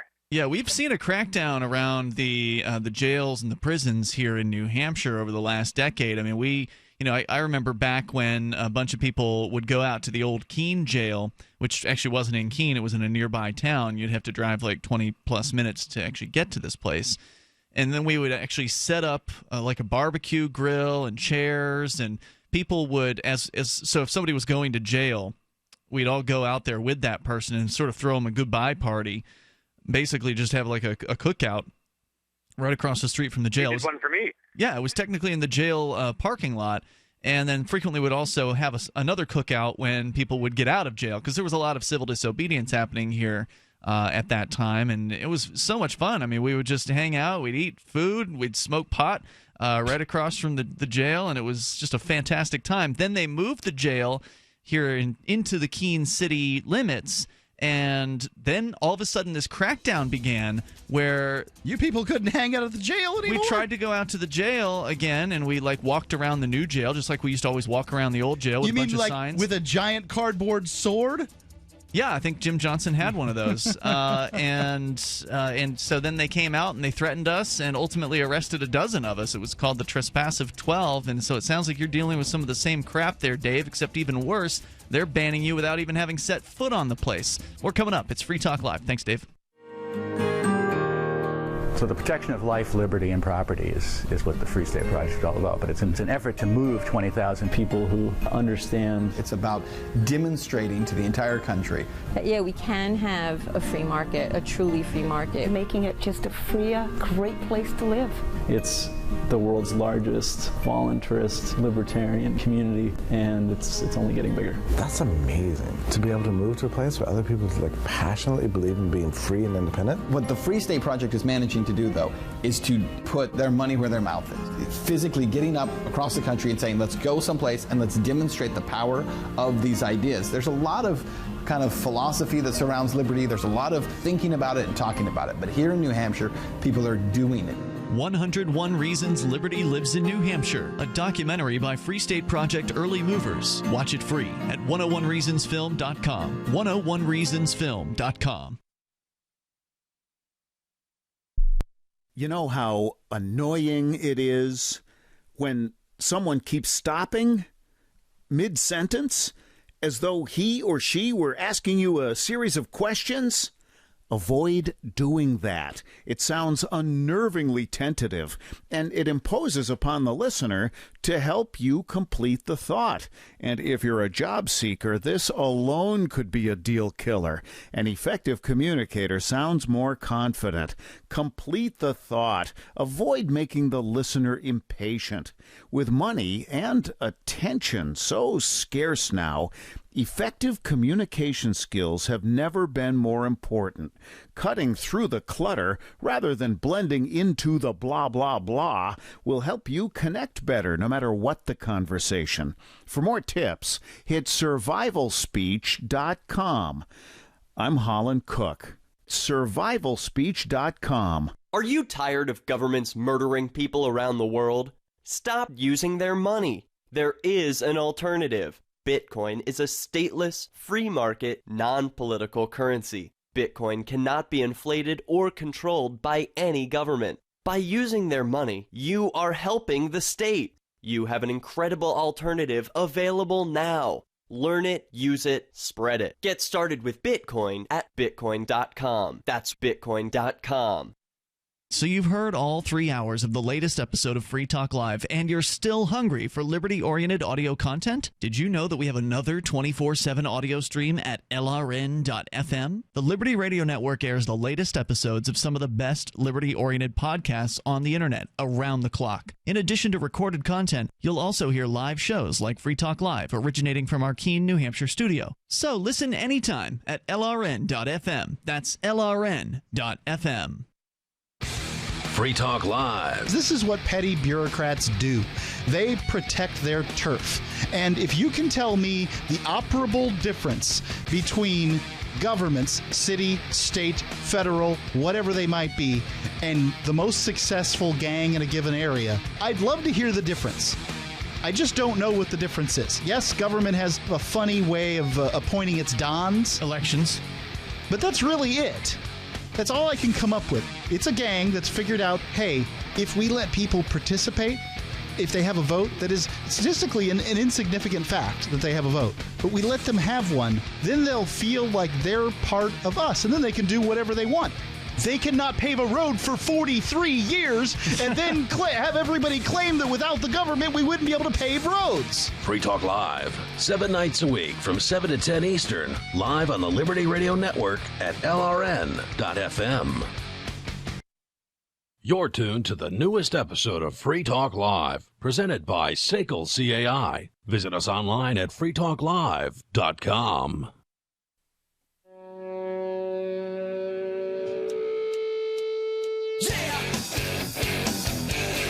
It's Free Talk Live. You can bring up whatever you want. Just dial in toll free and join us here. 855-450 free like freedom. That's 855-450-3733.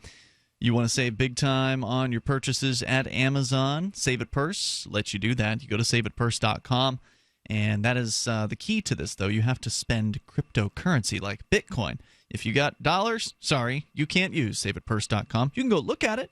You can sign up for an account, but you can't actually use the site for its intended purpose, which is to save you big time on your purchases at Amazon. But you could use it to get your hands on some Bitcoin.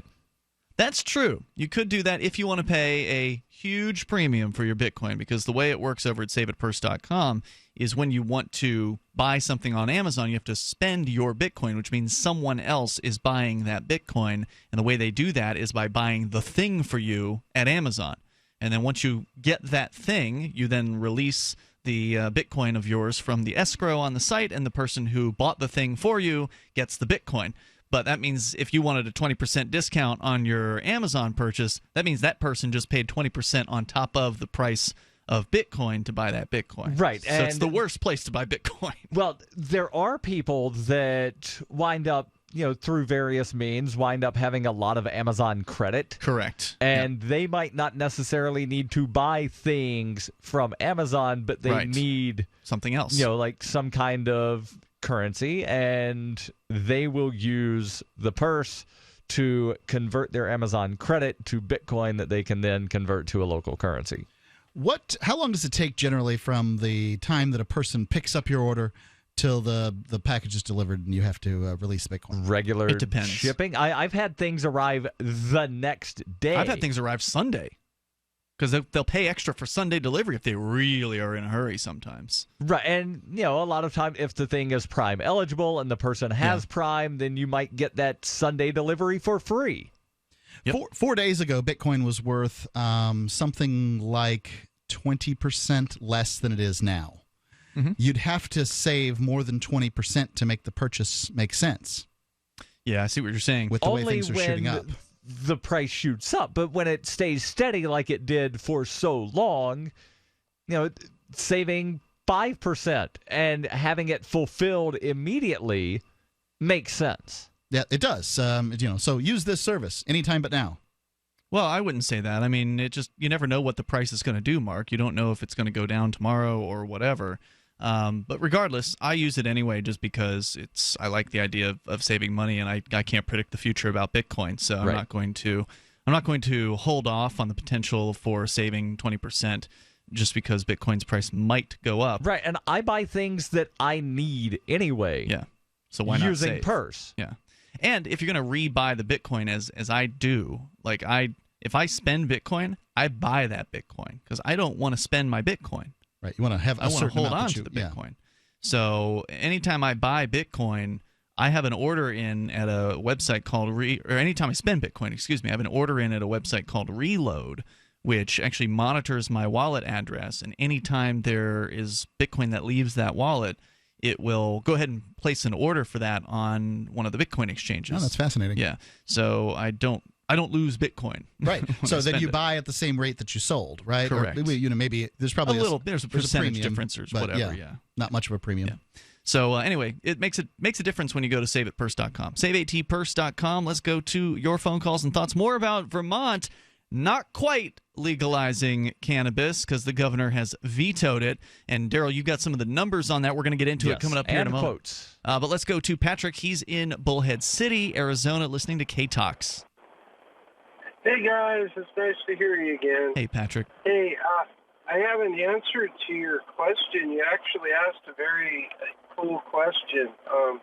Part of the reason why they don't let people hang out in front of prisons anymore was, it was people that ruined it for everybody, actually, because there used to be, when I first started, there'd be people that would just literally come and do what you say, barbecue and everything, and it was, if they were off the property, it wasn't our concern, really, but people started filming officers leaving and coming to the prison, also transport vehicles coming, and then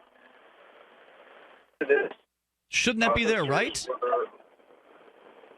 Well, I guess, but there were some people that got hurt, and actually some officers that out here in Arizona, I know that got targeted, and they ended up following them or getting their number, home addresses and everything, and a couple of people got killed, and so they've really sort of cracked down on that for the safety of officers. Now, you're right.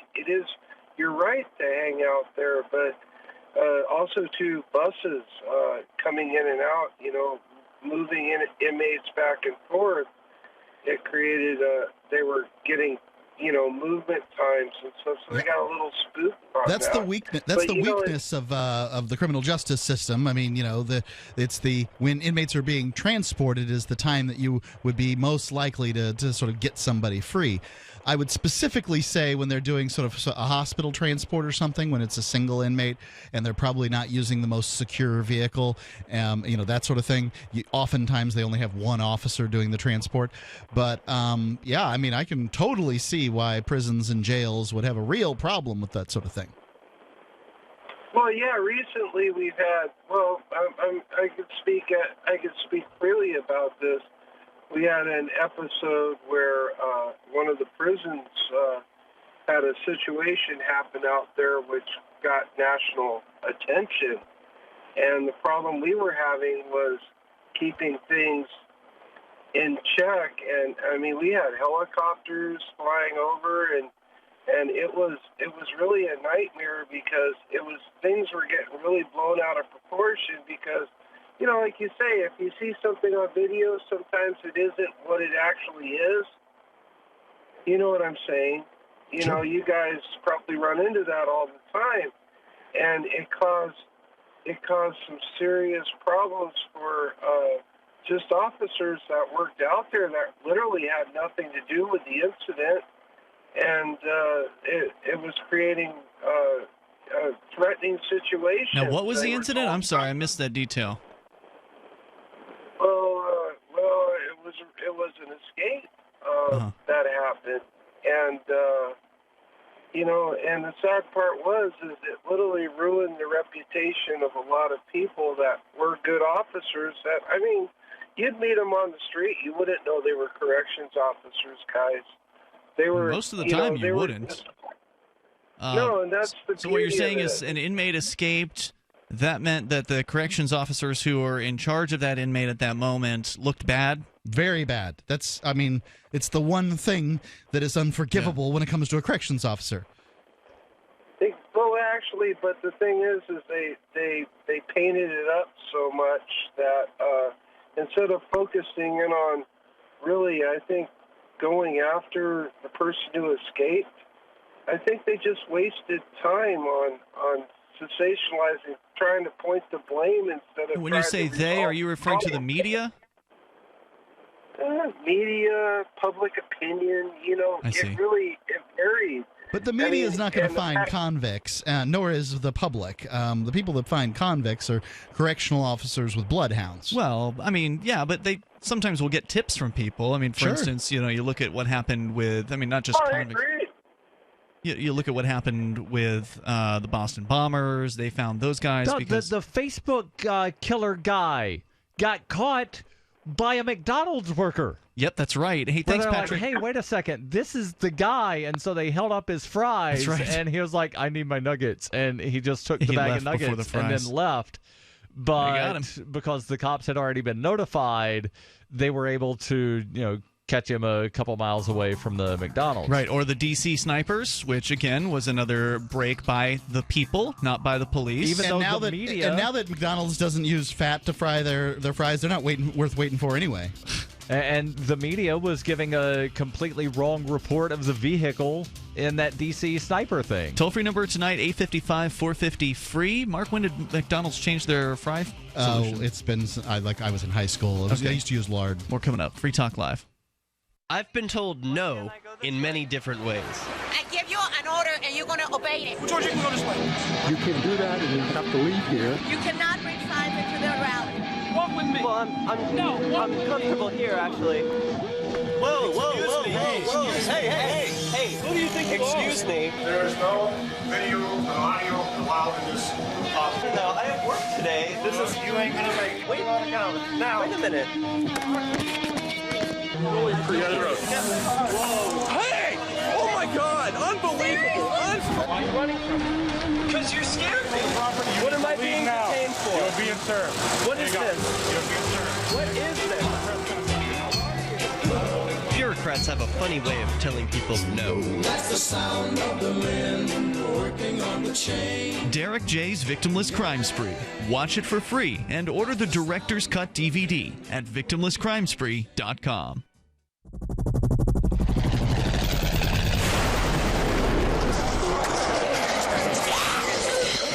In Survivor Max 2, School Bites, Max must scavenge through a wasteland swarming with the undead. Desperate to find the medicine he needs, he discovers a community of survivors at his former school. Has he finally found the safe haven he's been looking for, or will he discover that school bites? Look for Survivor Max on Facebook, read reviews on Amazon, and read Chapter 1 at survivormax.com. LRN.FM is proud to announce our official listening apps for Android and iOS devices. Now you can easily tune into our streams anywhere, anytime on your smartphone or tablet. Just visit apps.lrn.fm or search for LRN.FM in the Android or Apple app stores. Please download, rate us 5 stars, then share the link on your social media and let your friends and family know how you're listening to LRN.FM. Download it now, free at apps.lrn.fm. Attention CPAP users. Stop the insanity and torture of your CPAP mask. Don't you hate the skin irritation and terrible leaks? Jump on the CPAP Pro train. Invented by an actual CPAP user that became so frustrated with CPAP masks. Are you ready to try something new? With absolutely no straps or headgear? Go to nomask.com and get the best night's sleep ever. Free to Medicare patients. Go to nomask.com. That's NOMASK.com.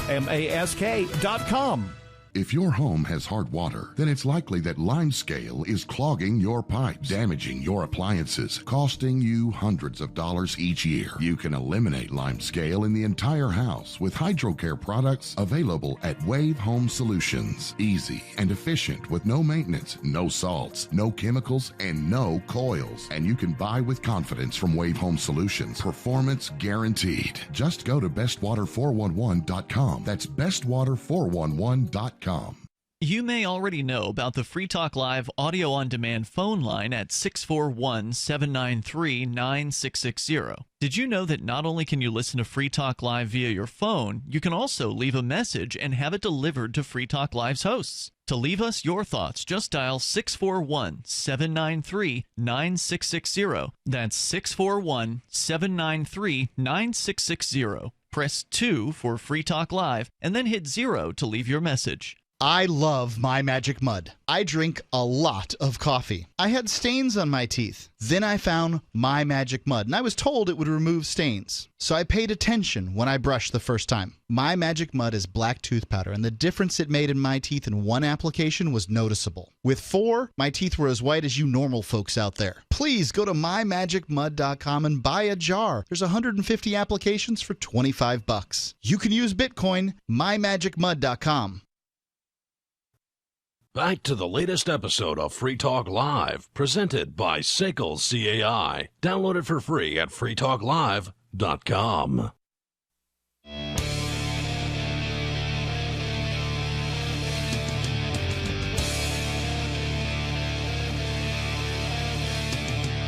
This is Free Talk Live. You may dial in toll-free. Join us right here. We got more about the Vermont close call. They almost had legalized cannabis, but the governor has vetoed it. And we'll see what he has to say for himself about this coming up here in a moment. With you tonight, it's Ian. And Mark. And Darryl. Don't forget, if you support Free Talk Live, one of the best ways you can do that financially is by becoming a Free Talk Live amplifier over at amp.freetalklive.com, ampamp.freetalklive.com, and that allows you to get signed up for $5 per month, where you can get behind the show as far as helping us get on new radio stations, expanding our reach with the ideas of liberty and peace. If that's worth the price of a fancy cup of coffee to you, then please go to amp.freetalklive.com and get signed up there. You can use any major credit card, PayPal, as well as you can utilize Bitcoin. So go to ampamp.freetalklive.com and learn about the perks you'll receive as a Free Talk Live amplifier, which include your ability to access the AMP-only Facebook group. There's also AMP-only phone lines and an AMP-only podcast and more coming soon. So learn more over at amp.freetalklive.com. Let's go to your calls. More of them. We got Tom in Nashua, New Hampshire. You're on Free Talk Live. Hello, Tom. It was 38 years ago today, Governor Hugh Gallen of New Hampshire signed a bill raising the New Hampshire drinking age effective immediately from 18 to 20. And, I had sent him a letter telling him not to do so, but he just went ahead and did it anyway. Well, we got to keep those teenagers safe, because now no teenager under the age of 21 will drink alcohol. Well, or 20-something. The debate, that never happens. the whole political issue just is so misguided, because it's all about now, well, wait a second, if they lower the drinking age, would they do more binge drinking? Which is like saying, well, gee, under freedom of religion, what if more people start converting to Islam? Well, they have a right to convert to Islam. And if they go out drinking, well, they have a right to do binge drinking and drink themselves half blind and everything else. I think the evidence is that people are more likely to binge drink when alcohol is prohibited. Yeah. Correct. Because, they find somebody willing to buy them alcohol, they hand them money and say, get me as much as possible. Or they go to the, and then if they want to go to the sports all event. Of it. Yeah, they want to go to the sports event, but they can't bring the alcohol in, inside, so they drink it ahead of time, and they go in and stagger in. Yep. Well, the thing is, though, that's beside the point, because they're not violating anyone's rights by drinking. So, it's a whole absurd thing about, well, gee, what if they do more drinking and who cares? Then right, but we're pointing out, Tom, should we let them? Tom, we're pointing out that the evidence is to the contrary, that they won't do quote unquote more drinking because they don't need to drink all of the beer all at once, because how dare I can't possibly get busted here. He's talking, I think there's miscommunication. He's talking about what they are saying, those who oppose lower drinking ages, right, Tom? Yeah, but see, it's beside the point whether they do more or less drinking. Kind of like it's beside the point what religion other people would use in a free country with freedom of religion. It's their right to do that. Well, the do-gooders want to protect the young people, right? They don't care as much if somebody in their 50s is drinking until they're half blind, but they care about the teenagers. They want to give them a chance at a good life, and they know that and alcoholism is damaging. It's a problem. It's going to result in a terrible life, and they don't want them to start. And if the younger you start, the more likely you are to be an alcoholic. Right. So they have their rationale for why they passed these laws. They're do-gooders. They want to use the government, the force of the state, to try to mold society and individuals in the way they want them to. Hard liquor is absolutely horrible. That's why the state has to control the distribution of it. Yeah. Well, that's how it is here. By the way, there are a lot of other places where it's what they call a control state, to where there might be private distribution, but those private distributors still have to purchase through the state. Through the state, yeah. So, Tom, what's your point of this? You just commemorating or memorializing the death of freedom in this area? I'm mentioning how misguided the whole conversation is, because they're not talking about does the government have a right to hire gun-toting goons in bulletproof vests to intimidate Mr. and Mrs. 20 into abstaining from the beverage of their choice? They're only debating on what happens that, instead of whether they have any right to do so. And so we've got to avoid debating them on the statistics, because the statistics are irrelevant. And as far as crime statistics like drunk driving, since liberty inheres in the individual, the only statistics that are relevant are statistics about that one individual and not about other individuals who may have been the same age and all. So they keep misguiding. And if they eliminate drunk driving, then there would be no teenagers killed in drunk driving crashes, for example. But Tom, they don't want thank you for the call tonight. Driving. I appreciate hearing from you. The toll-free number is 855-450-FREE. That's 855-450-3733. And, of course, really the most important thing to point out here is that despite the drinking ages, alcohol consumption amongst teenagers and 20-year-olds is tremendous. I mean, all of us grew up a lot of us grew up in a time where it was illegal. And certainly even if you were drinking before 18, when 18 was the legal age, there were surely 16 and 17-year-olds and such that were drinking at that time. So most people, probably broke the law when it came to their teenage years at some point and drank without permission from the state. In my experience, I don't know people who didn't do that. I think that you're right, but I don't hold that up as a good thing. So why not? Choosing to drink alcohol when it's illegal like it is here in the United States. It's good for people to ignore bad laws. Generally results in people drinking in very irresponsible fashions. And those people are more likely to end up alcoholic in the future.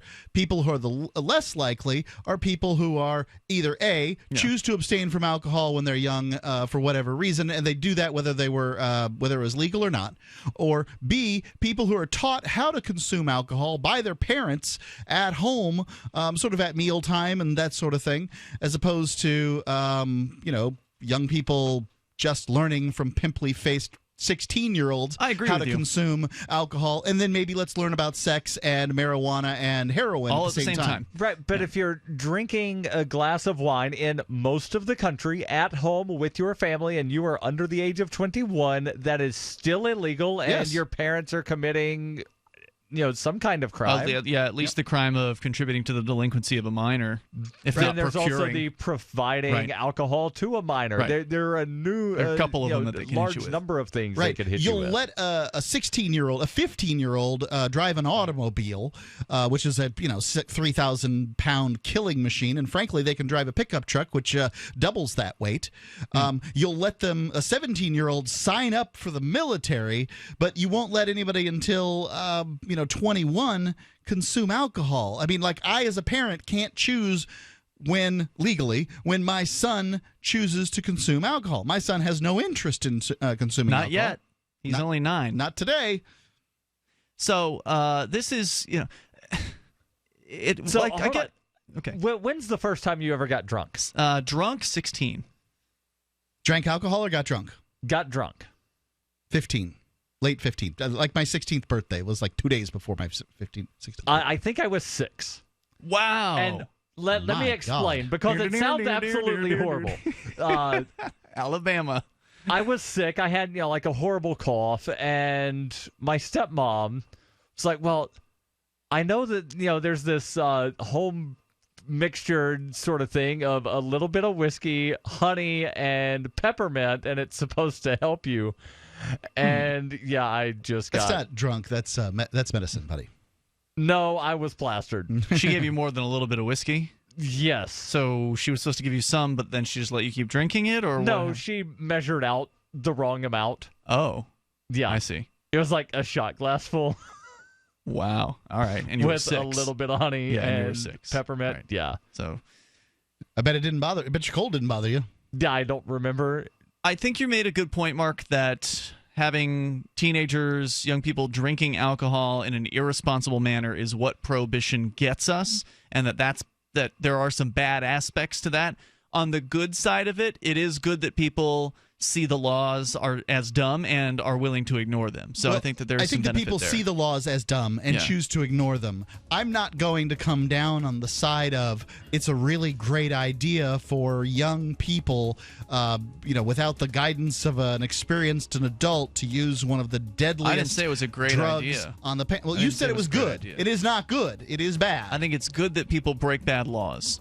The toll-free number here tonight. There are so many better laws to break than this one. If they do it responsibly, and I think that it's important to drink responsibly. And you're right, the fact that it's prohibited makes it hard to learn that.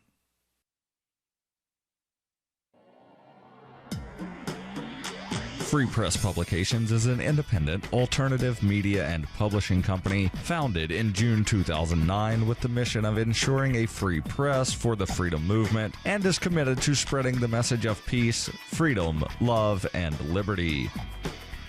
FPP also gives new authors an avenue for publishing freedom-oriented material.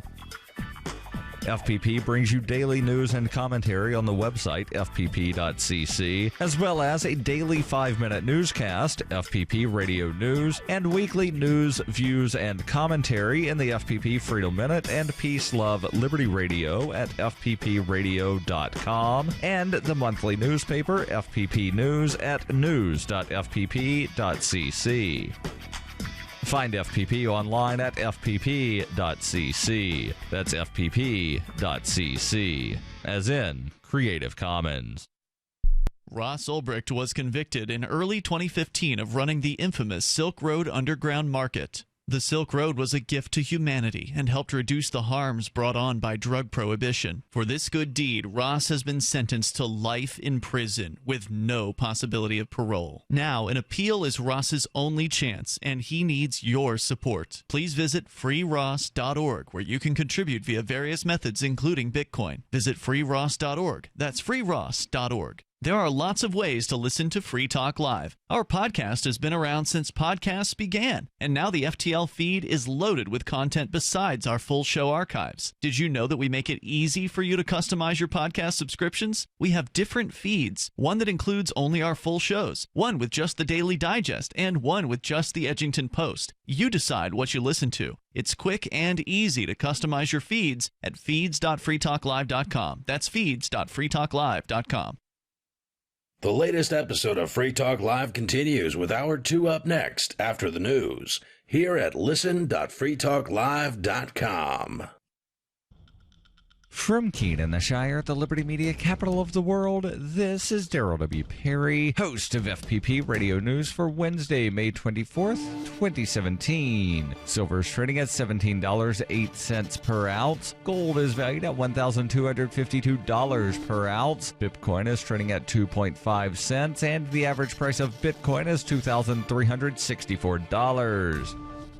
Antiwar.com reports the U.S. has made a big deal of publicly opposing Kurdish independence in Iraq since the 2003 invasion and occupation of the country, but Defense Intelligence Agency Chief Lieutenant General Vincent Stewart says independence is a matter of not if, but when for the Kurds. The Kurds are, of course, planning a referendum towards independence in October, one which is likely to be overwhelmingly supported. Stewart, however, warns that successful independence hinges on the Kurdish leadership reaching an understanding with the Baghdad government. That's unlikely to happen as the Shiite-dominated central government is heavily dependent on oil revenue coming out of Kurdish territory and will almost certainly reject any effort to separate the Kurdish land so long as it means losing their oil. It's been expected that the war against the Islamic State could give way to yet another civil war in Iraq over Kurdistan. Direct U.S. armament of the Kurdish Peshmerga means they are now a very formidable fighting force and might believe they can secede outright even without Baghdad's blessing.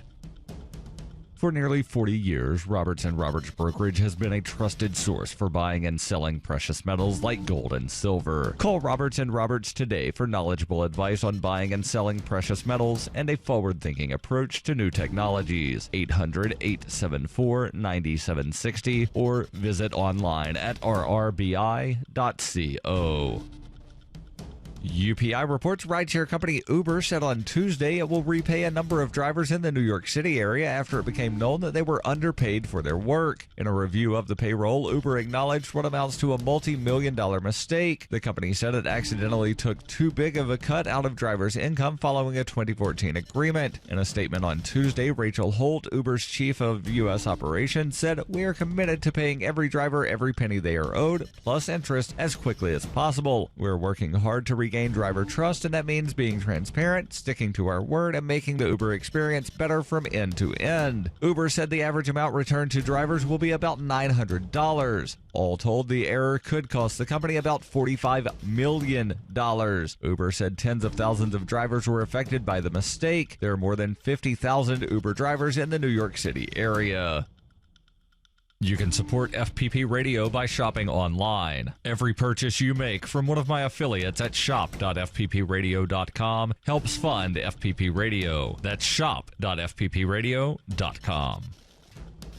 Reuters reports a federal appeals court on Tuesday revived a Wikipedia lawsuit that challenges an NSA program of mass online surveillance and claims that the government unconstitutionally invades people's privacy rights. The Fourth U.S. Circuit Court of Appeals in Richmond, Virginia ruled 3-0 that the Wikimedia Foundation, which hosts the Wikipedia Online Encyclopedia, had a legal right to challenge the government's upstream surveillance program. The decision could make it easier for people to learn whether authorities have spied on them through upstream, which involves bulk searches of international communications within the Internet's backbone of cables, switches, and routers. Upstream's existence was revealed in leaks by former NSA contractor Edward Snowden in 2013. Lawyers for the Wikimedia Foundation and 8 other plaintiffs, including Amnesty International USA and Human Rights Watch, with more than 1 trillion international communications annually, argued the surveillance violated the right to privacy, free expression, and association. The DOJ countered that the Foreign Intelligence Surveillance Act had authorized Upstream's review of communications between Americans and foreign targets. In October 2015, U.S. District Judge T.S. Ellis III in Baltimore dismissed the lawsuit, finding a lack of evidence that the NSA was conducting surveillance at full throttle. Writing for the appeals court panel, however, Circuit Judge Albert Diaz found nothing speculative about the Wikimedia Foundation's claims. Diaz said the NSA interception and copying of communication showed an invasion of a legally protected interest, the Fourth Amendment right to be free from unreasonable searches and seizures. Diaz said the Wikimedia Foundation could also pursue its First Amendment claims because it had self-censored some communications in response to the upstream surveillance. By a 2-1 vote, the same panel also ruled that the plaintiffs lack standing to challenge the NSA's alleged dragnet to intercept substantially all text-based communications to and from the United States while conducting upstream surveillance. This has been FPP Radio News. Online at fppradio.com.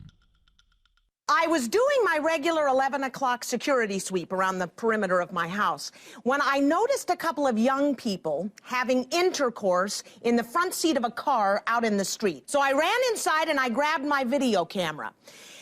As you can imagine, I stood in those bushes for over 20 minutes watching these two degenerates grind against each other, and I'm thinking, this behavior is simply unacceptable.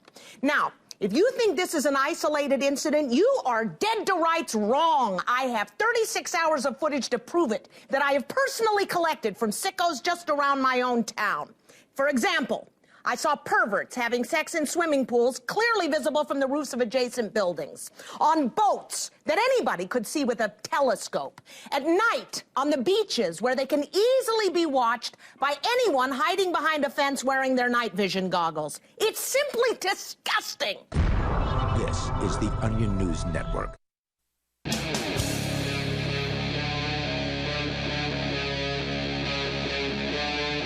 Free Talk Live.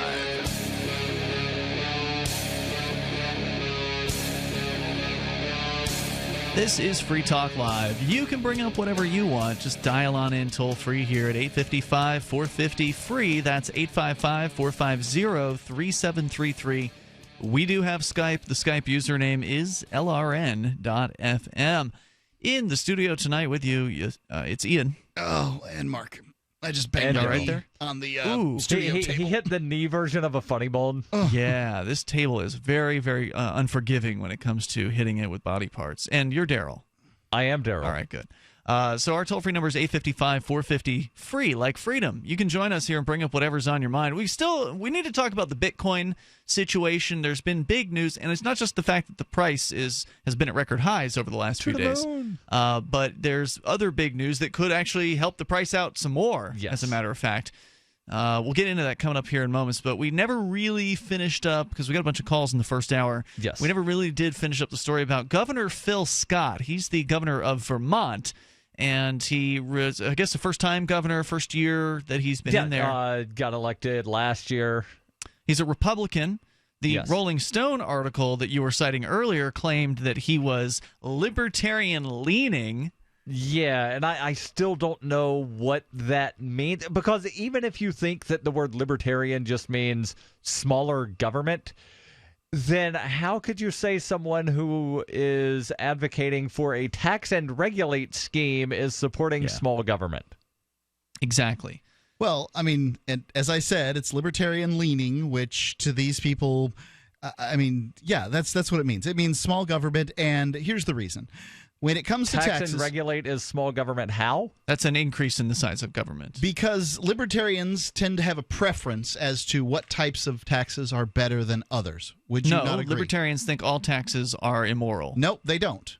Because you have then you're not talking to a real libertarian. The real libertarian fallacy. All right. So let's define our terms, because I think it's important. A libertarian is someone who adheres to the non-aggression principle, which says that you don't support or advocate the initiation of force to achieve political or social goals. That's what a libertarian is. Yes. Somebody who wants less government, that's good and all. I mean, I'm glad for them. That would be a minarchist. But that's not a real libertarian. No, the Libertarian Party welcomes minarchists. So hold on. Sure, but they're not supposed to be their candidates. I didn't get to make the point. Yeah. I think that it's fair to say that there is a libertarian position which is always pro-freedom, but the one needn't be have a libertarian position on every issue every time in order to be a libertarian. By my book, you should be. I understand, but you don't get to decide what words mean. Sure, no, I do. you don't. You don't. Yep, just like you do. So hold on. You've decided differently from me. This is the broad brush that people use, and I'll go ahead and admit there are a lot of libertarians that use an equally broad brush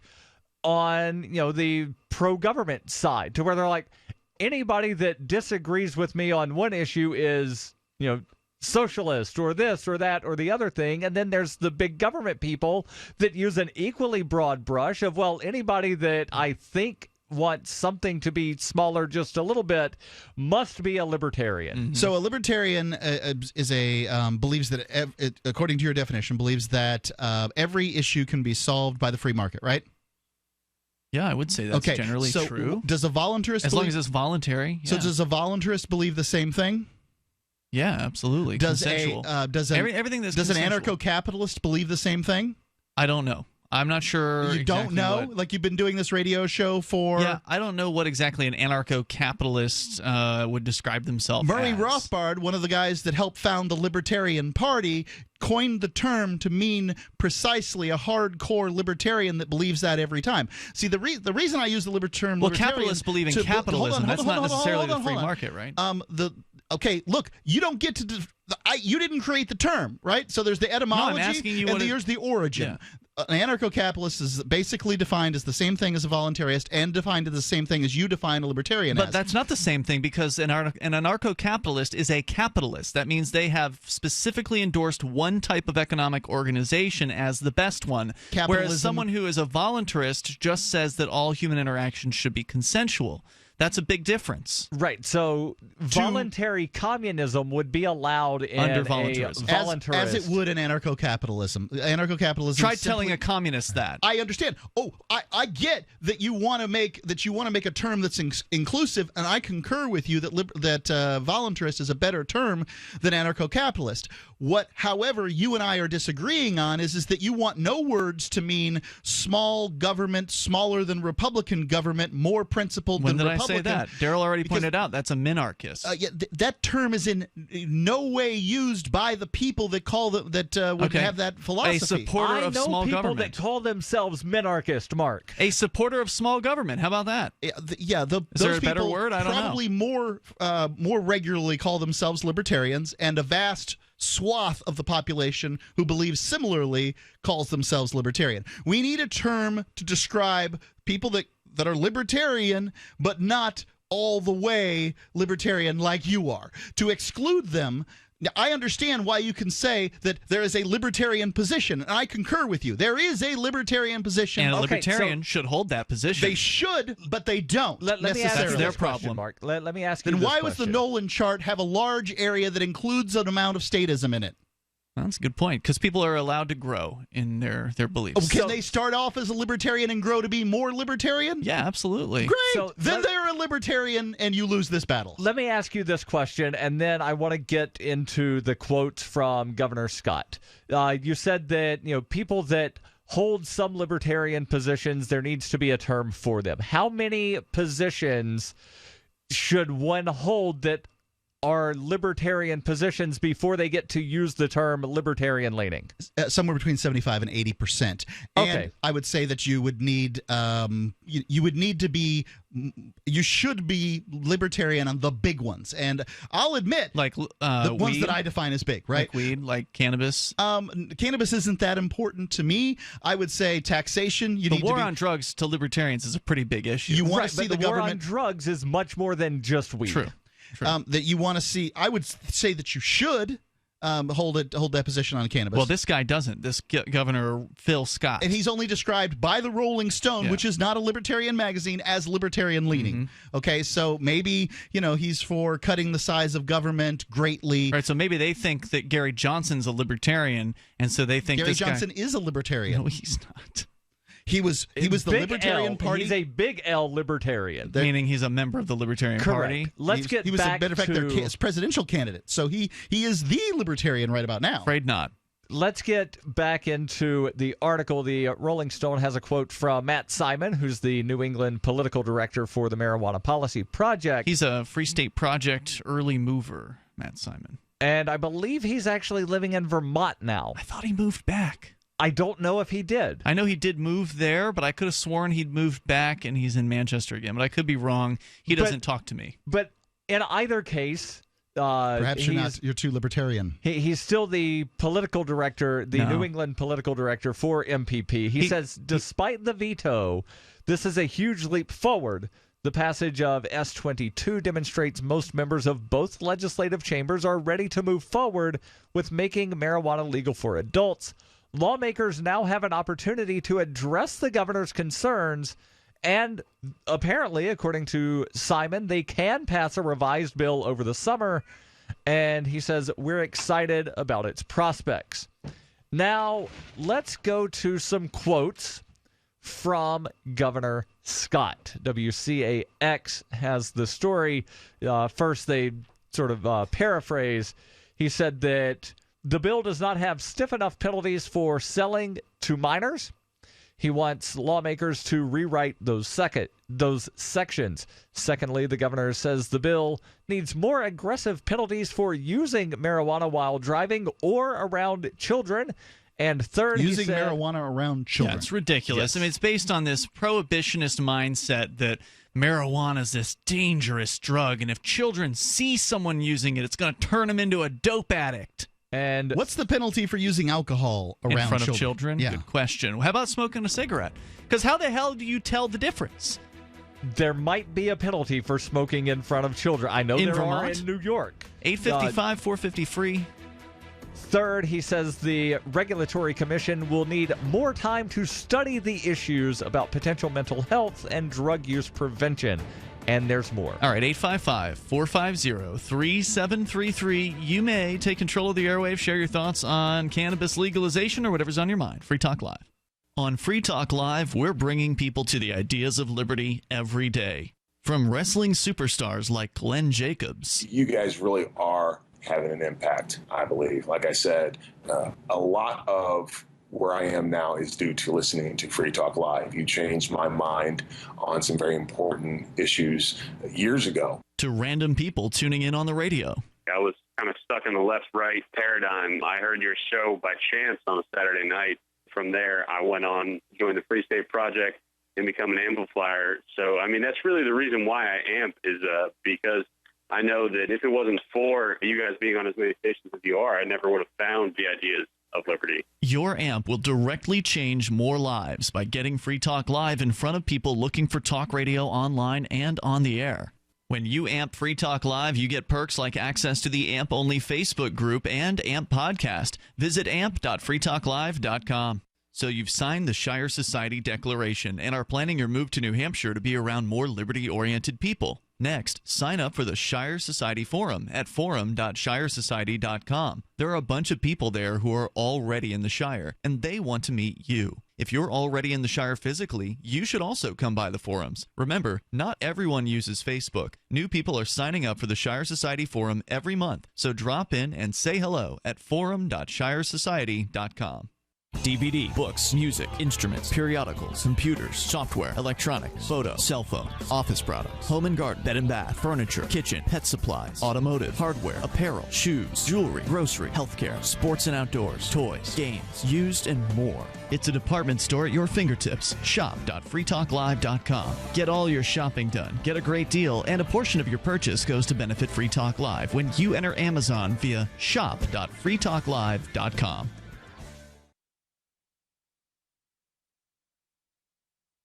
Money, power, and respect are all yours at creditsuccesssecretsrevealed.com. Be seen as an industry leader. You can do it. The last application you filled out when it was time to hit submit, did your nerves spike? You didn't get the approval you seek, but there's a better way. We teach you exactly what to place into the right systems the right way the first time so you get approved. Get up to $100,000 in instant business credit. Many people will get cash on the spot. Use those two tools in your new corporate credit engine so you can walk into the bank and get your project funded today.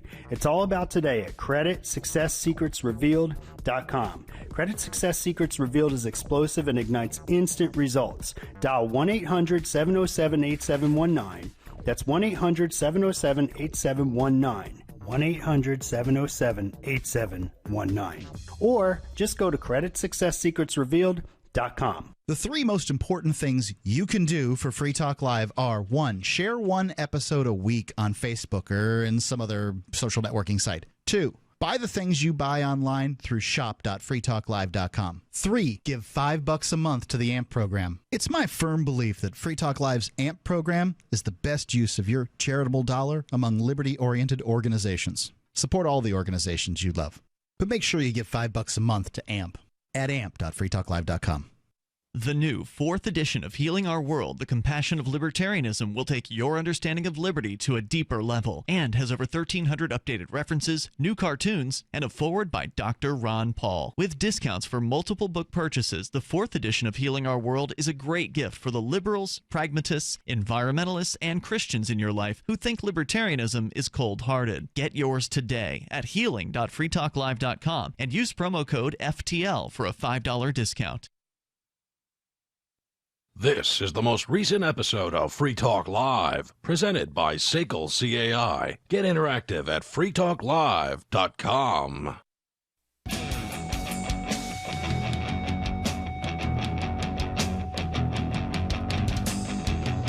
It's Free Talk Live. Dial toll-free. Join us right here. Our number, 855-450-FREE, like freedom. That's 855-450-3733. Skype on in here at Skype username LRN.FM. So you can, of course, bring up anything that you want to discuss, and that is kind of the point here on Free Talk Live. Whole food multi-complete. Have you ever noticed how you feel sluggish and tired after a big meal? That's because your body's enzymes are prioritizing the digestion of food. This is why many people take a digestive enzyme supplement. Quality enzyme supplement that contains a full array of enzymes will help digest all 3 macronutrients. That's proteins, fats, and carbs. This means more energy for you and an improved weight management over time. Some nutritional experts even feel a digestive enzyme supplement is more important than a vitamin and mineral supplement. But with Whole Food Multi-Complete, you don't have to decide between the two. Whole Food Multi-Complete includes both vitamins and minerals and digestive enzymes in a single product. Not only that, they include 5 other classes of nutrients, with a total of 54 nutrients. That's classes versus how many nutrients there are. For 15 years, Whole Food Multi-Complete has combined digestive enzymes, minerals, vitamins, probiotics, antioxidants, herbal immune support, and more, all into a single product. They are the only one that does a 7-in-1 product, so they're making thousands of people healthier while saving them thousands of dollars. You can be one of them, like I am. I lost some weight on it, too. They mentioned the weight management. 30% off with coupon code FTL. That'll get you basically cost. It'll get your first order at cost if you use coupon code FTL. And if you order $60 or more, it's free shipping. Head on over right now and just go ahead and do it, because what you're using isn't as good, and it certainly isn't as low cost. SimplifyMySupplements.com. Well, I guess if it is as good, it is not as low cost. Right, and I even, just for comparison's sake, compared the ingredients in the Whole Food Multi-Complete with all of the vitamins that I have in my little vitamin bag, and it doesn't even compare. Blows them out of the water, huh? Yeah, and I've got a multivitamin, vitamin C, vitamin D, a bunch of stuff, and just the number of things and the amount in the Whole Food Multi-Complete just does, what I had in my vitamin bag does not compare. SimplifyMySupplements.com. Let's go to Ben. He's in Canada on the amp lines. Hello, Ben. Hi. I have to side with Mark on the whole libertarian minarchist voluntarist term issue, because I think dealing with so many people that don't really like political labeling in general, they more focus on what ideas are presented to them and not just the names or the labels. And I think talking about those kind of things are a bit frivolous, and saying, oh, this person is not a true libertarian. Let's bring people into the movement by playing semantic games and yelling at each other about it. Yeah, that's kind of where I sit on it. People are welcome to come into the movement. I'd like to just point this out. How can they if you won't label them that? People are welcome to come into the movement. They can label themselves whatever they want to. They're going to call themselves libertarians. But I'm going to say, no, if you're not. You're not a libertarian. If you're not taking a libertarian position, you're not a libertarian. Yelling right now? You're not a libertarian. I'm only mimicking him. And the people. I wasn't doing that. You're adamant. Yeah, because to me, it means something, and you shouldn't be able to get out there and claim to be a libertarian candidate and not be a real libertarian. It's one thing if you join the party and you just want to, learn more about liberty. That's cool, man. Why does but if the you want to Libertarian run for Party... if you want to run for political office, especially that of president, then you ought to have some chops. You ought to have some idea of what the non-aggression principle is. You ought to be able to express that idea so that people can come to the conclusion that it's a good idea and embrace it for themselves, instead of just going out there and taking some libertarian-ish positions on some issues and calling yourself a libertarian. It's one thing for a member of the party to be a libertarian, but not really. It's a whole other problem to have the candidates not be libertarians. Anyway, Ben, your thoughts? It's just my opinion is formed basically because so many people around me are not that politically active. I'm the most politically active person. So I find more enjoyment in talking about the ideas behind libertarianism than talking about the whole theories in general. What do you mean? Like lowering taxes, why it helps, instead of just talking about you have to be against all forms of government force in order to be a libertarian. Mm-hmm. Okay, so you're tailoring the message. That's not to say that, if somebody asked you, well, what do you think about regulation, 427- blah, blah, blah, that you would not then have an opinion. You're just not going out saying repeal regulation 42 blah, blah, blah. Yeah.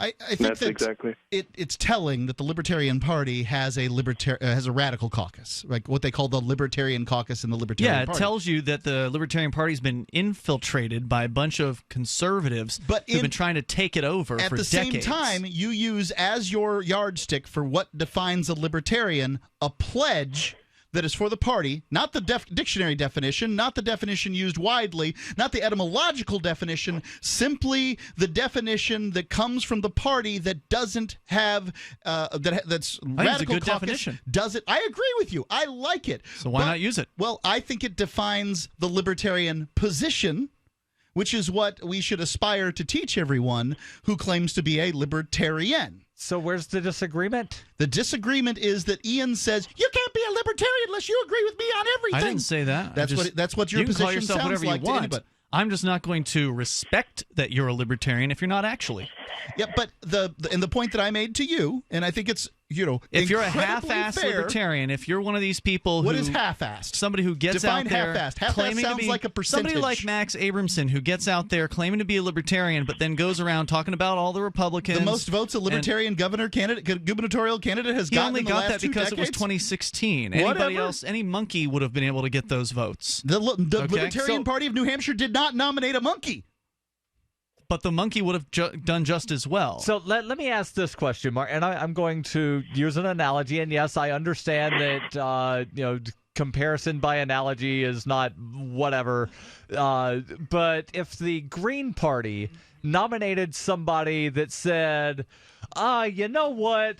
Drilling for oil through polar bears is not necessarily a bad thing. Do you think the Green Party would be like, but they want to clean up the river, so therefore good enough? I think the Green Party, the Democratic Party, the Republican Party, the top 3 of the top 4 parties would probably, and even the Libertarian Party, all top 4 parties would say, as long as they believe in our platform 80% of the time, that we're going to accept them, that there's nobody who's going to agree completely, and that would be left to the radical caucus of the Green Party to try to keep people in line. And I think there's a role for it. I think it's a good thing.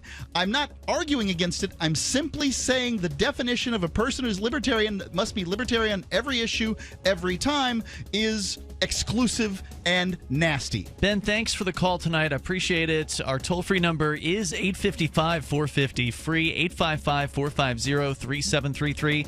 I don't think it's nasty to have rules for a private organization. And if that private organization... More coming up. Free Talk Live.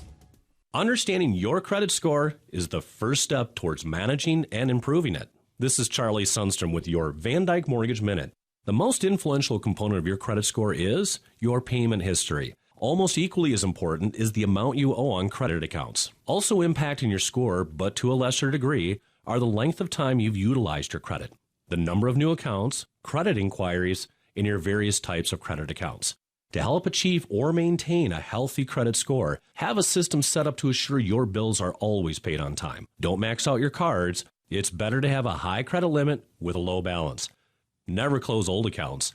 The age of these can actually help your credit score. But don't be afraid to use your credit. You need several accounts in order to have a credit score. Just keep the corresponding payments within your means. For your mortgage pre-approval and refi needs, start by visiting VanDykeMortgage.com. Corporate NMLS 3035. Van Dyke Mortgage is an equal housing lender. Charlie Sundstrom, NMLS 134251. The Free State Project has reached its goal of 20,000 liberty lovers who've pledged to move to New Hampshire and get active to achieve liberty in our lifetime. Perhaps you're trying to figure out what part of New Hampshire should be your destination.